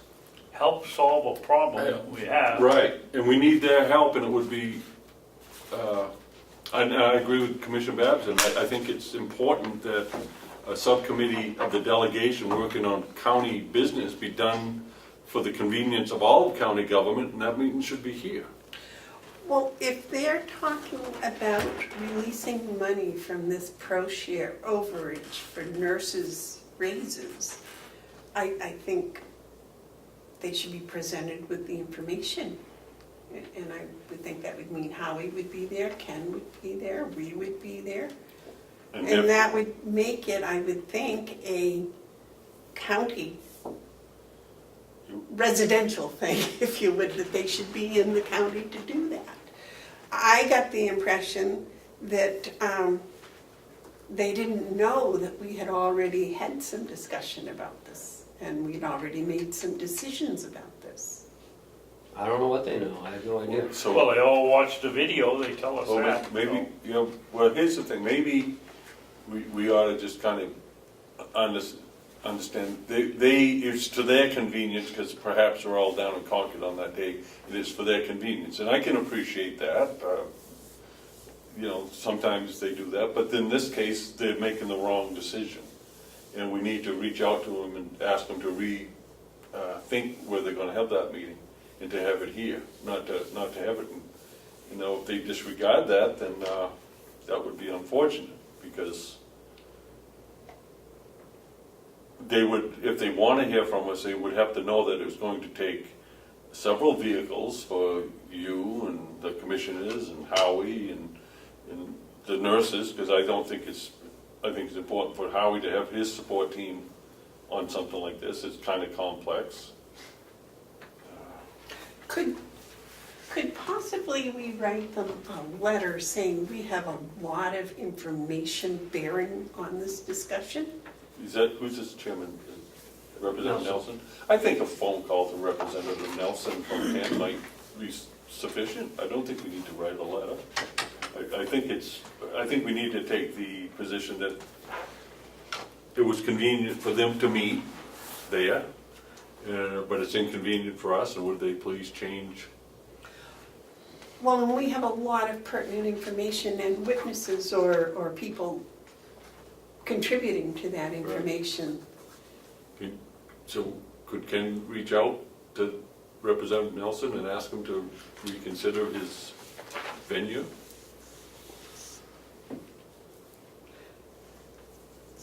And the time probably, because we're meeting on the 25th. We can yield. If they're here at 12, we can. Yeah, I mean, it'll take We some can hours. wrap it up. I've left a meeting here and gone to Concord. They may not be able to do it next Wednesday here because they may have to be in Concord for other reasons. Yeah, they're on some. They're on the Internet. They're on the internet internet sales access. tax. Oh, They'll be all right. They'll understand. They're just trying to get all their work done. oh yeah, So I understand I it. think reaching out to them, they'll see it, and I they'll just- want the information. Didn't know if you guys were even aware that was going on. No, not at all, no. No, I think Okay. one of the things that is lacking is communication between the delegation's activities and ours.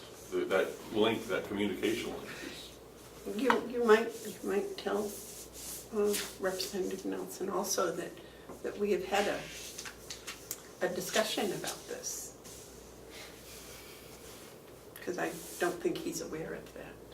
I don't know what he's aware of and what he's not aware of. But I'll find out. Here's the other thing. If they're having this subcommittee meeting in Concord, and it's because they're talking about other things to do with such matters, you can be assured that the agency is going to be there lobbying for the money. Good point. Oh, the IDN you mean, or no, the state. State. HHS, yeah. Commissioner Oh, yeah. Myers made it very clear that they really want this money, Yeah. or at least half of it, and they're going to be lobbying our members for that purpose. It'll have to be posted and the department will see it and they're, Well, it's already People will be been there. posted in the journal. Oh, that's how they posted it, right, the journal. that's a good point, Mark. Well, I think if you reach out to Representative Nelson, he'll see the, Yeah, I mean, I'll see what he says. If oh, yeah, he'll see. worst comes to worst, we have to go to Concord. No, Oh, okay. no, I'm not working worse come to worse. Yeah, and I'm not going to Concord on this. This is Ossipee, this is where the county seat is, this is where county business should take place. Okay. Head Start reached out to me the other Okay. day. They are falling back and rethinking. She said they would get back to me in another week or so. I don't know what they're gonna do. If they're gonna move forward, if they're gonna, or just cancel the whole thing, I'm not sure. Okay, now, I unfortunately was not at the meeting. I have watched the film, but I have also been told different interpretations.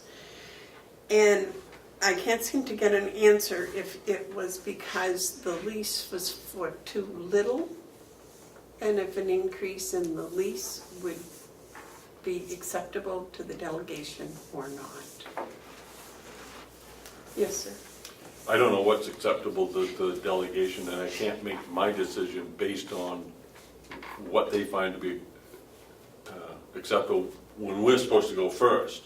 We're supposed to make our recommendations, and then they respond to that. And we did. We did, and then when it went back, it was rejected, and I think my take of it, I was at the meeting, I was listening, I think they made some valid points, and my thinking on it is if the 12,000 was more, that they would be more inclined to look on it favorably. In other words, if 12,000 was 24,000. But that becomes the rub. At what level can Head Start have to say, we can't afford that? We've been trying to accommodate what they can afford with what we need to have.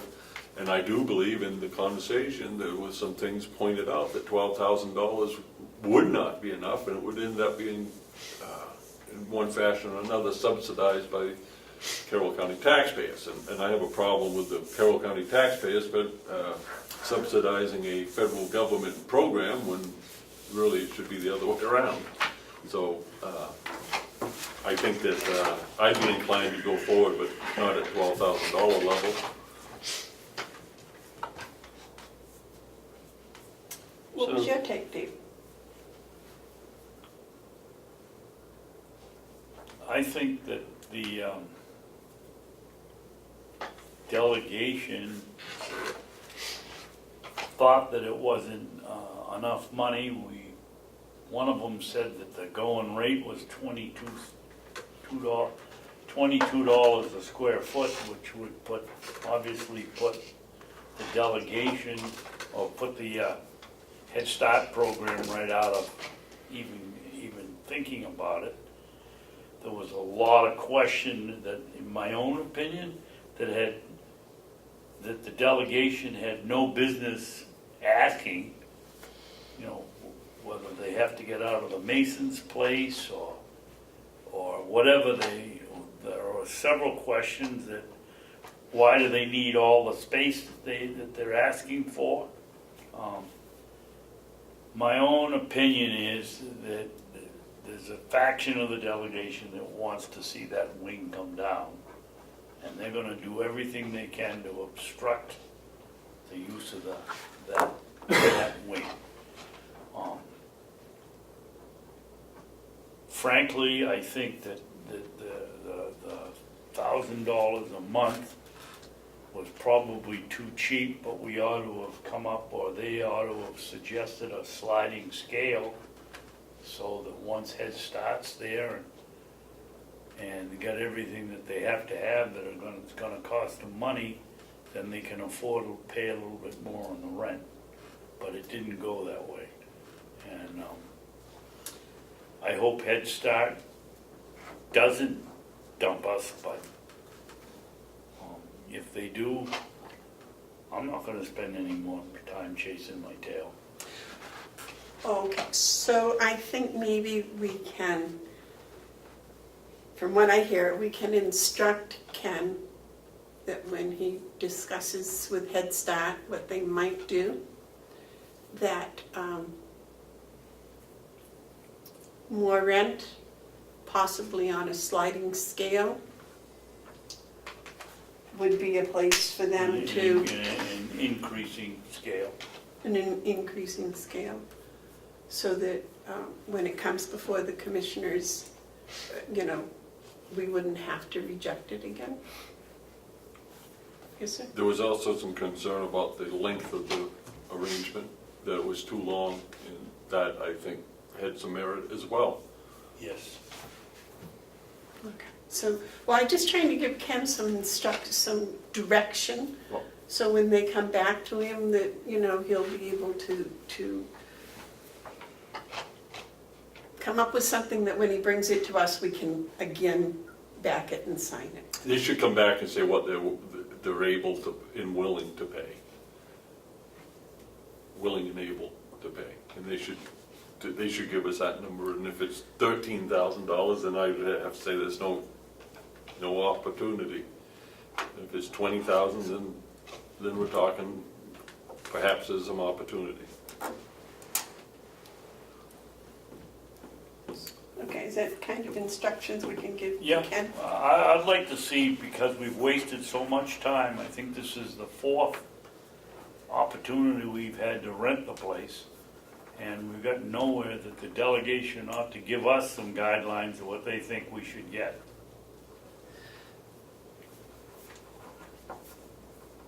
Well, Does I that mean, help you? yes.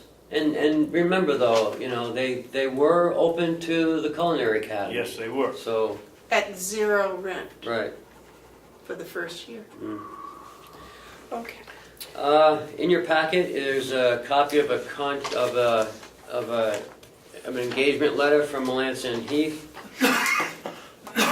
for the 2017 audit review of what the delegation would like to see, and that is the delivery address is for the propane company and the use of the credit card for 2017. The cost there is around $6,000 to $7,000. Someone needs to sign it. So, and only the Board of Commissioners can sign, so. Mark?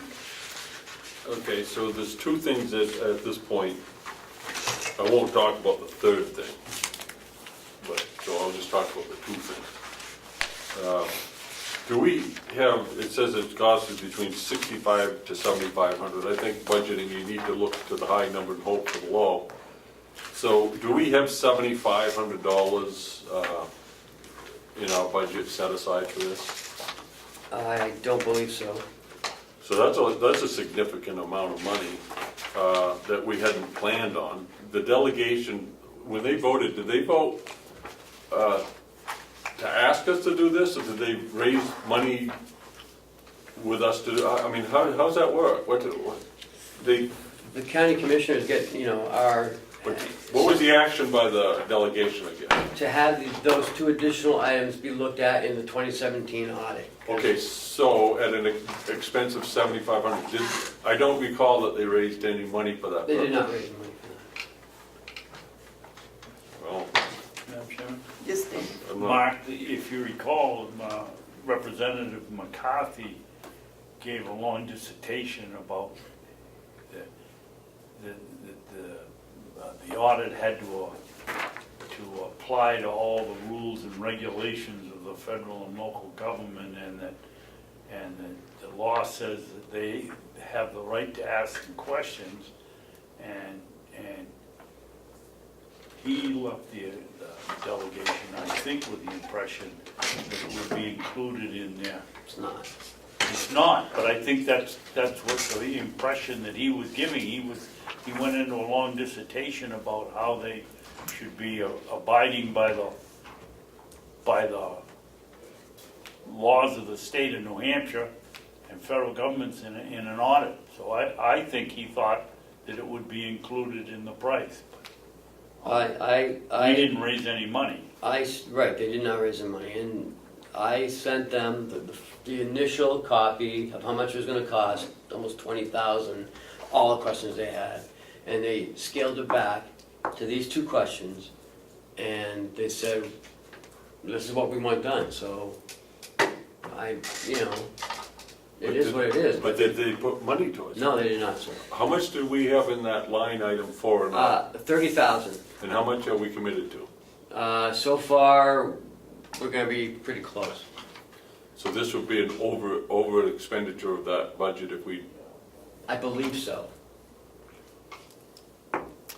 well, I'm not going to vote to overspend a line item. If it can, the whole thing can get done for 30, which is the line item. And again, I'm not speaking about my third problem with this. If we don't have the money, then we don't do it. That's the way I look at it. And when I say we don't have the money, if it isn't in that line item for audits, if it's not in there, then I don't see how we can afford to do it. David? I agree with Mark 100%. If we didn't budget for it, and we have to pay 75, and we run out of the 30, we gotta take 70, 60, 600, $6,500 to $7,500 out of somebody else's budget or somebody else's line item that's been handling their money properly, I think that's penalizing the department heads, and I won't go along with that. I don't think that's good management on our part if we did that. Ken, the delegation has a line item in our budget. Mhm. Have they expended, No, it's still sitting there. is there going to be $7,500 left in there? I don't know, because they've sent out the performance audit for bid. I haven't seen it, publicly opened, so I'm not sure where they are on it, or I have no idea where it goes. It hasn't come to this office. I don't know if it goes to someone's home, or I'm not sure how that works. What is your thinking, Madam Chairman? That we transfer $7,500 from the delegation line to the audit line. Delegation line for what? For the performance audit. For the performance audit in the delegation budget. Or maybe their budget, someplace in their budget. I'm not sure what line we could pick, but. Yes, sir. So these things are something that the delegation has voted that they want to have included in the audit. And yet there's no money for us to do that. So is this something that can wait until next year's budget when they can put enough money in there to do it the way they want to have it done? It's my understanding that the law says the delegation can meet with the auditors and request questions. They don't have to meet with the auditors, they can Well- do it without, yeah. But They can ask questions on any part of the audit. the law has no place in it for an appropriation or for pay. Right. It's a law, there are other laws, as you well know, that are written that require money, but there's no avenue for the funding. And it's called pass down, but yeah. Yeah, and this is one of those, now, I think it's something that has to be done this year by the law, because they're asked and, it's there. Who funds it, I don't know. But it won't be part of the 2017 audit. These are additional questions that have nothing to do with the audit, but they just want them to look at it. I mean, an audit is an audit, but it doesn't.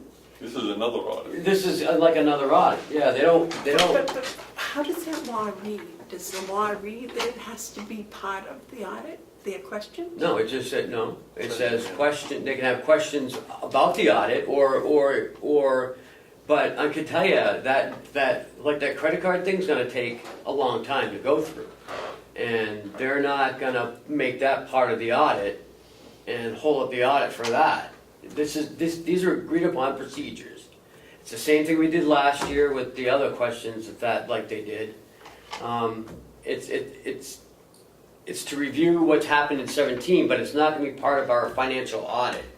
This has nothing to really do with our financial audit. Correct me if I'm off here.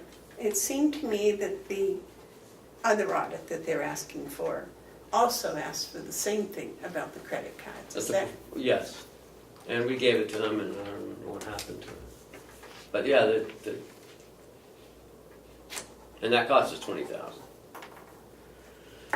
last year. No, this year.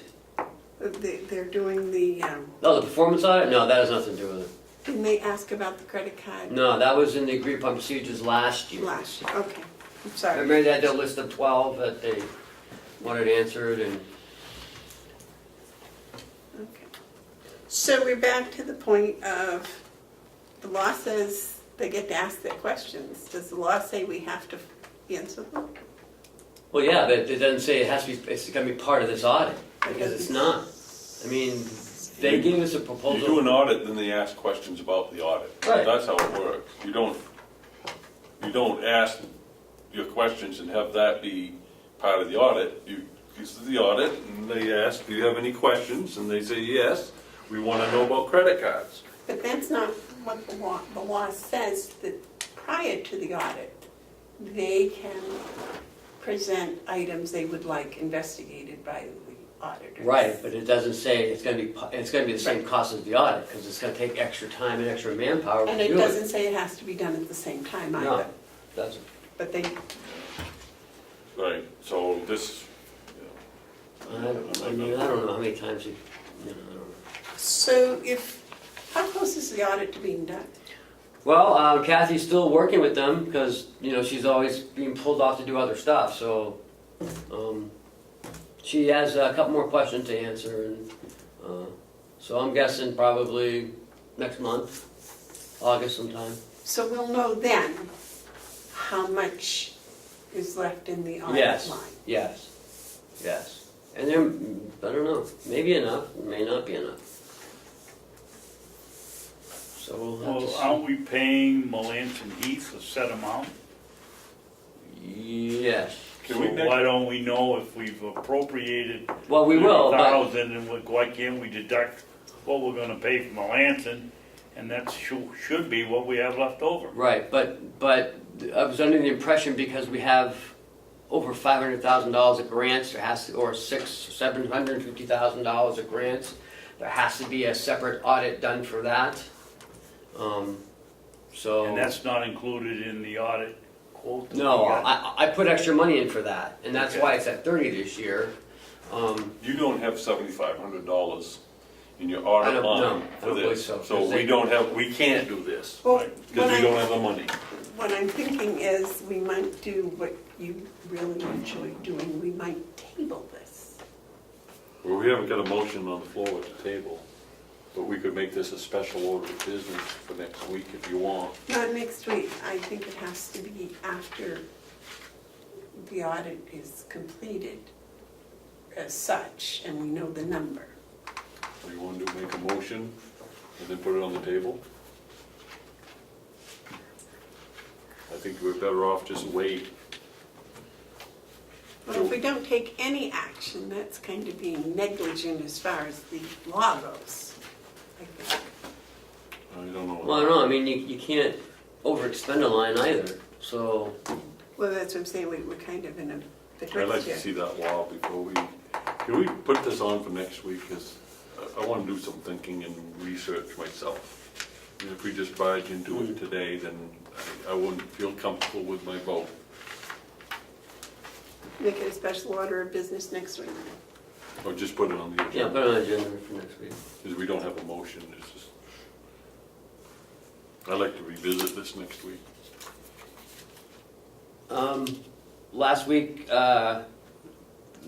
when Checkmate, sent out the checks, they gave to FedEx lost the package. No way. Yeah. So we got it, we got the package Saturday, because Friday morning, Thursday, I was trying to track the package. It left Concord and was up in Saco, and that's the last they saw it, when it was in Saco. I called them Thursday afternoon, Thursday night. Friday, they called me back and said that they were going to put a tracer on it. At the same time, Checkmate, Friday morning, cut all new checks and drove them up here for the staff. They're here by 9:30 on Friday morning. Good service. Yeah, I thought that was really good of them. And we got the package on Saturday morning. Dispatch signed for it because no one was here. So, Have you destroyed it? no, I'm going to send it back to Checkmate. So, what did FedEx have to say? They didn't say anything. They're going to put a tracer on it, and they did. Do they have some sort of guarantee or something? I mean, that had to have cost someone some money. I don't. That's up between Checkmate and them. It's not us. So. Did our people get paid when Oh they're yeah, supposed to? absolutely, yeah. Automatic deposits. Oh yeah, yeah. Good, The good. direct deposits went in perfectly, and. Good job. We're meeting on Thursday again for the employee handbook update. We're moving along pretty well on that. I'm hoping to bring that to you before September. It's going to be updated with all the new information. All the old information is going to be gone. And last thing I have is the travel policy. Some people are doing it, some are not. I don't know what you want me to do about it, but people are putting it for reimbursement. Yeah, I was aware of this, and I've given a lot of thought to it. You know, you gotta have some sort of stability with your policies. You can't just write a policy and then fluff it off if someone doesn't like it or doesn't adhere to it. That just sends a ripple through every policy. You know, pick and choose what you wanna do. That's not to say that all policies that we have don't need tweaking. We're doing that process, and maybe this one needs to be looked at. But until it's changed, it's the policy, and no one has, unless they can come up with a reason that I can think of, has the authority to ignore a policy that this board has set. This board has set a policy. I guess it's inconvenient to certain individuals, and we need to consider that. But until we do, it is the policy. And, you know, that's what I'm looking to do, is to make sure that we adhere to policy and change policy when it isn't working. And we haven't changed the policy, and it's in place. Once again, I couldn't agree with Commissioner Hounsell anymore. We all voted to approve that policy. The policy shouldn't be just for one department or for two, it's for everybody here. The people that are following the policy don't find it an inconvenience or don't find it a hassle. And it's working and it's saving in the county taxpayers money. And until we change it, I am not signing any mileage checks that that the person hasn't asked if the car is available. It's a 30-second job. Yes, sir. I'd like to have us take a look at this policy and have a discussion on how this does affect the county attorney's office. I don't think policies necessarily do apply across the board to everyone, because certain, especially in this one, certain travel arrangements don't fit with everyone. There has to be some consideration. And I think that needs to be done, but until it is done, I am with the Commissioner Babson. I'm not going to sign any reimbursement checks that have not been issued in compliance with the policy that's in place. I don't know how difficult that's going to be to separate those, but I would like them separated, because I'll be signing checks today and I don't want to sign one that's contrary to policy. But I would urge anyone who finds this policy to be what's the word I'm trying to come up with? Difficult. Yeah, cumbersome, that they would come in and propose a change of some sort, in some nature, and do it in a meeting where we all can sit and not necessarily have it done in the hallways. We need to make our policies work for us, and by us I mean everyone. And if it isn't working, we need to adjust it. But until we know what to adjust it in with, it stands. May I suggest that anyone that comes up with any types of solutions, share it with us a couple of days before the meeting, so we can do any investigation or whatever we need to do. They can always forward it to me and make sure that you all get it. I had heard, and it seemed like a good idea when I heard it on the surface, perhaps dedicating an automobile to the county attorney's office. I haven't heard any more about it, but there's a possibility. But ideas like that should be brought here and presented to us here, so that we can do our proper due diligence with it. I think we were all center email or something with that suggestion. We were sent an email with that suggestion. But the county vehicles are not serviceable yet, right? They're not No. online yet, so that's a decision we can't make Well, I until don't we know, they- actually have vehicles physically. Madam Chairman, until someone comes and sits here and tells us as a board when we're in session what they would like us to do, it is, I would say, irresponsible for us to do anything. We have a policy, it is words, it has meaning, that's it. It needs to be changed, come here with your suggestions and we'll deal with it. But doing it by emails and phone calls and hallway talk isn't the way to do it. Okay, that's all I have. Okay, commissioner updates. I have one. What's that? The annual reports are ready to go, except, ready to go to the public, except that we have, to date, been unable to get the signed minutes of the delegation for 2017. There have been several requests made for those. I've made one myself, and I know that this office has asked for these over and over again. The problem is I don't feel that it's appropriate for us to include minutes that have not been signed and approved by the delegation. I know it's a matter of form, but at the same time, it's the way it should be. As a clerk responsible for the composition of this information, I'm finding it very frustrating to ask for these minutes and not even get a response, yes, no, or indifferent.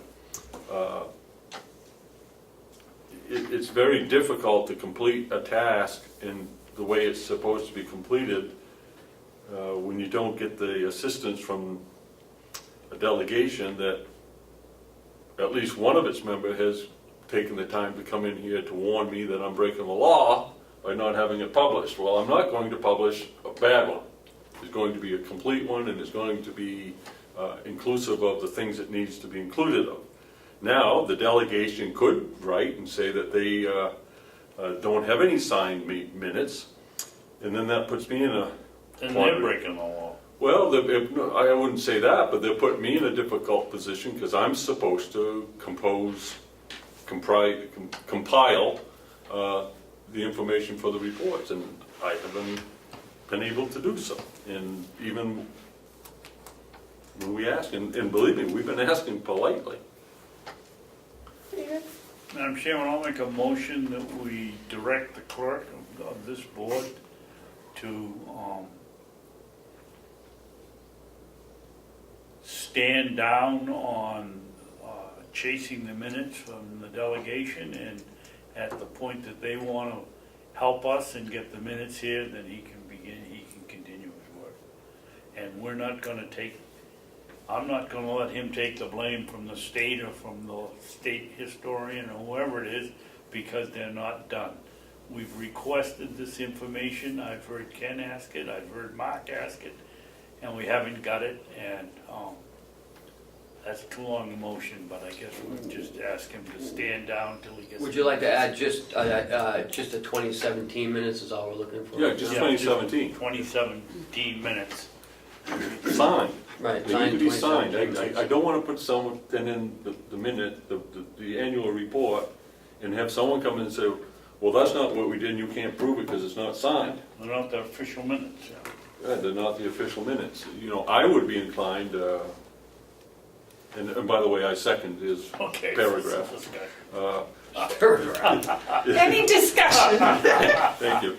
I guess I appreciate this motion because it gives me the support as a board, as a clerk from the board, because without these, I'm going to put an insert in here that these minutes are incomplete and that we were not able to obtain signed minutes. And I will put that in the report, and that will go down in history. Because the report will say, we'll have something for the state. See, the state uses this data for a whole lot of stuff that they get from a report. So I guess it could very well be that the minutes that the annual report will not contain the minutes of the delegation. I don't think that's what the motion was. No, but I don't know what the motion was, because it sounded like the motion- book The of Leviticus. motion was, you stand down, don't do any action, any further action on the annual report for 2017 until you receive the minutes, the signed minutes of 2017 from the delegation. So you don't have to do anything until it's done. To get the You've minutes. asked, and Are we still in discussion? Yeah, I hope so. yeah. And Commissioner Hounsell's right, the state does use it, DRA uses them all the time. Right. Because they're always calling me, looking for them, I'm like, well, Right. this is what happened, I don't know. Can I ask Commissioner Babson a question? Certainly. Would you be all right if we modified that to say, until August 1st? okay, August 5th. August 1st, at which time the clerk may order the annual reports without the delegation minutes. I would be, as long as you agree to note that there are no delegation minutes, With notation. that there are no delegation minutes. You get that, Cheryl? As an amendment?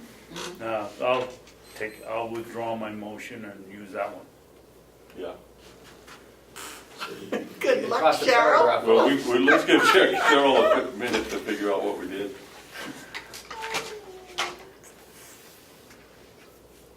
Okay, the motion's been made and seconded to cease work, stand down, until minutes from the delegation are signed for the year 2017 and submitted to the clerk, or August 1st arrives, whichever happens first. And with authorization that I can order the publication with a notation that we were unable to get the signed minutes. After August 1st, okay. All those in favor say aye. Aye. Aye. Cheryl, would you make me a hard copy of the emails that you have sent Yes. on this regard? Yeah, Okay, you any should other have those and commissioner? File them away. Right. Yeah, any other commissioner updates? Yes. Saturday morning at 10 o'clock, I went on the chip trip up to the power company. Monday. Saturday. Monday, excuse me, Yeah. it was Monday. And there were quite a contingent of the logging industry there. There were some amazing facts. This all had to do with the Senate bill that the governor vetoed that would allow subsidies to the wood burning facilities. Senator Bradley made the statement, I forget how many $millions in sales of equipment alone were canceled or postponed on the day the governor vetoed the bill. We have 15 delegation members. All but 4 of them voted to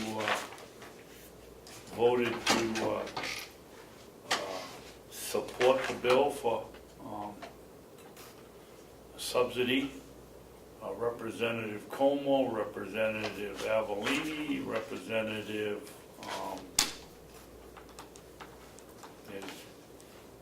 who am I missing? Cordelli, and one of the McCarthy. All were the 4 delegation members that voted against the subsidy. For what reason, I don't know. The trickle-down theory in the economy for the dent that this will put on in sales and revenue and employment for the companies doing the business is mind-boggling. to say nothing to the fact that one of the big points made, and these loggers have nowhere to go with their low-grade timber. It has to be chipped, and without that, and people that who get money for the chips won't get it. And it was quite a gathering, and I guess they said there was 2 more of these rallies somewhere, and they're hoping that the governor will realize the effect that this is going to have on especially on our economy in the 3 or 4 northern counties.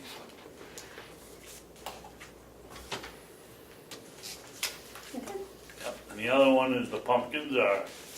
It's incredible how many blossoms we got out there. And we did have, I've seen a visitor in there twice already, a big fat woodchuck. We got to figure out how to catch him. He ran right out of Olivia Sanders' research project the other day. So you do have a green thumb. You've been saying all along you don't have a green thumb. Well, I think this is just pure luck. Okay. If you're blind pig can find an acorn every once in a while.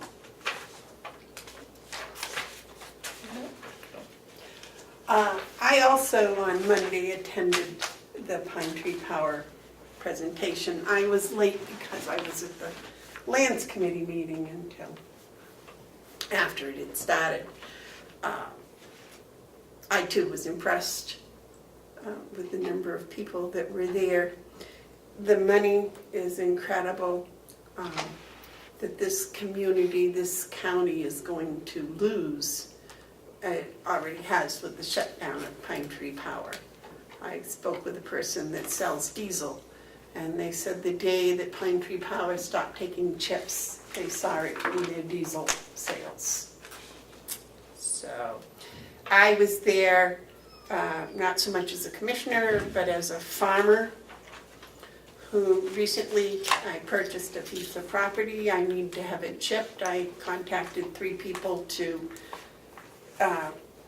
do a low-grade cut and chip, and all 3 of them told me that the price of taking care of the chips was going up.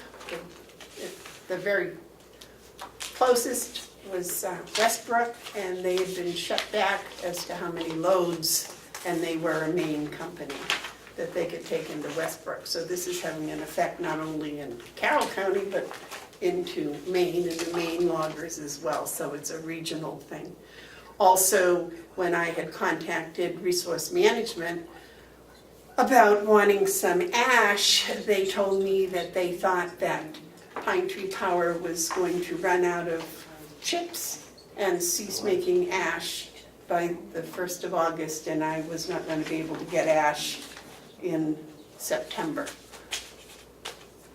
So that also meant that some of the jobs I had spreading ash in my side slinger manure spreader will not happen this fall because there will be no ash. So I was there as just a little person, a little farmer, showing how this had an effect on me.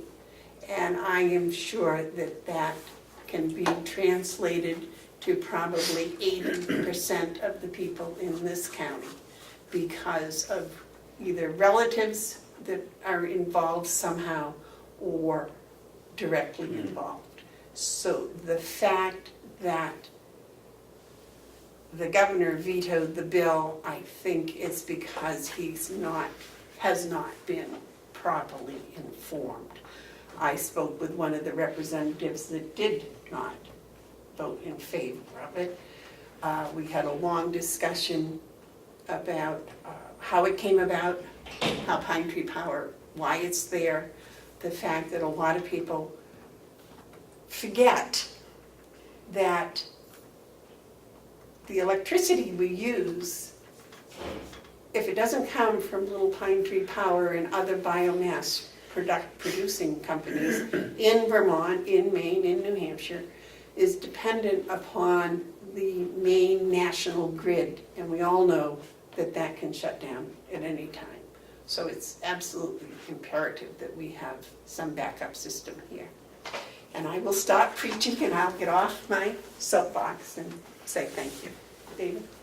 You make a good point, Commissioner. One of the big points that Senator Bradley made was the security of having a backup system in place if the power out, or we ever get a power outage. And you know, we use wood ash here on our facility. It's did the individual delegate that voted against it, did he or she give you a reason why? I mean, well, how could you come from Carroll County and not realize that this is a very, very big issue? Well, I believe the reason was they didn't like a company that couldn't survive on its own being supported by taxpayers.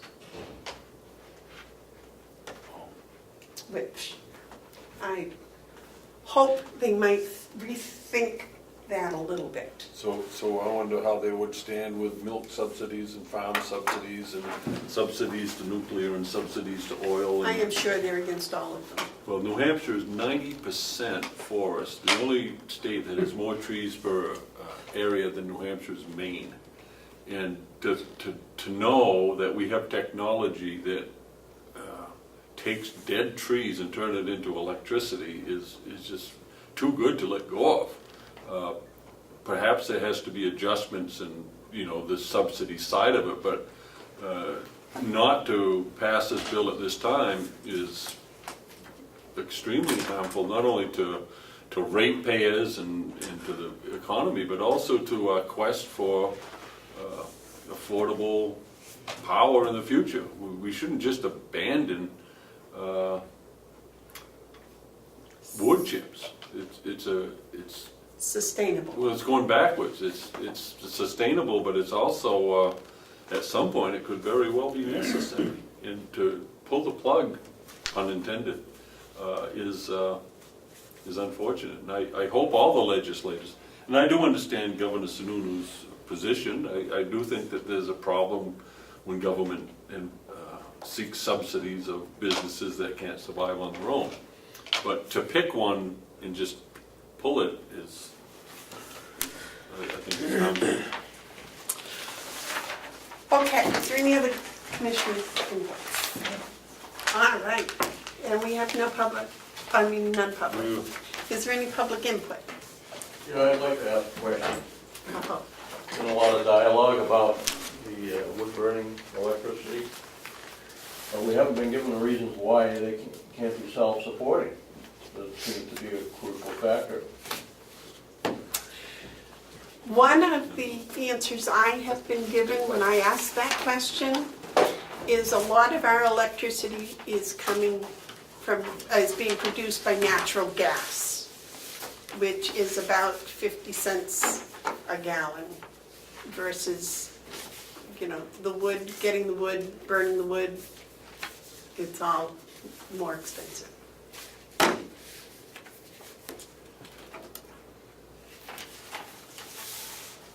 Okay. What do you think, though, John?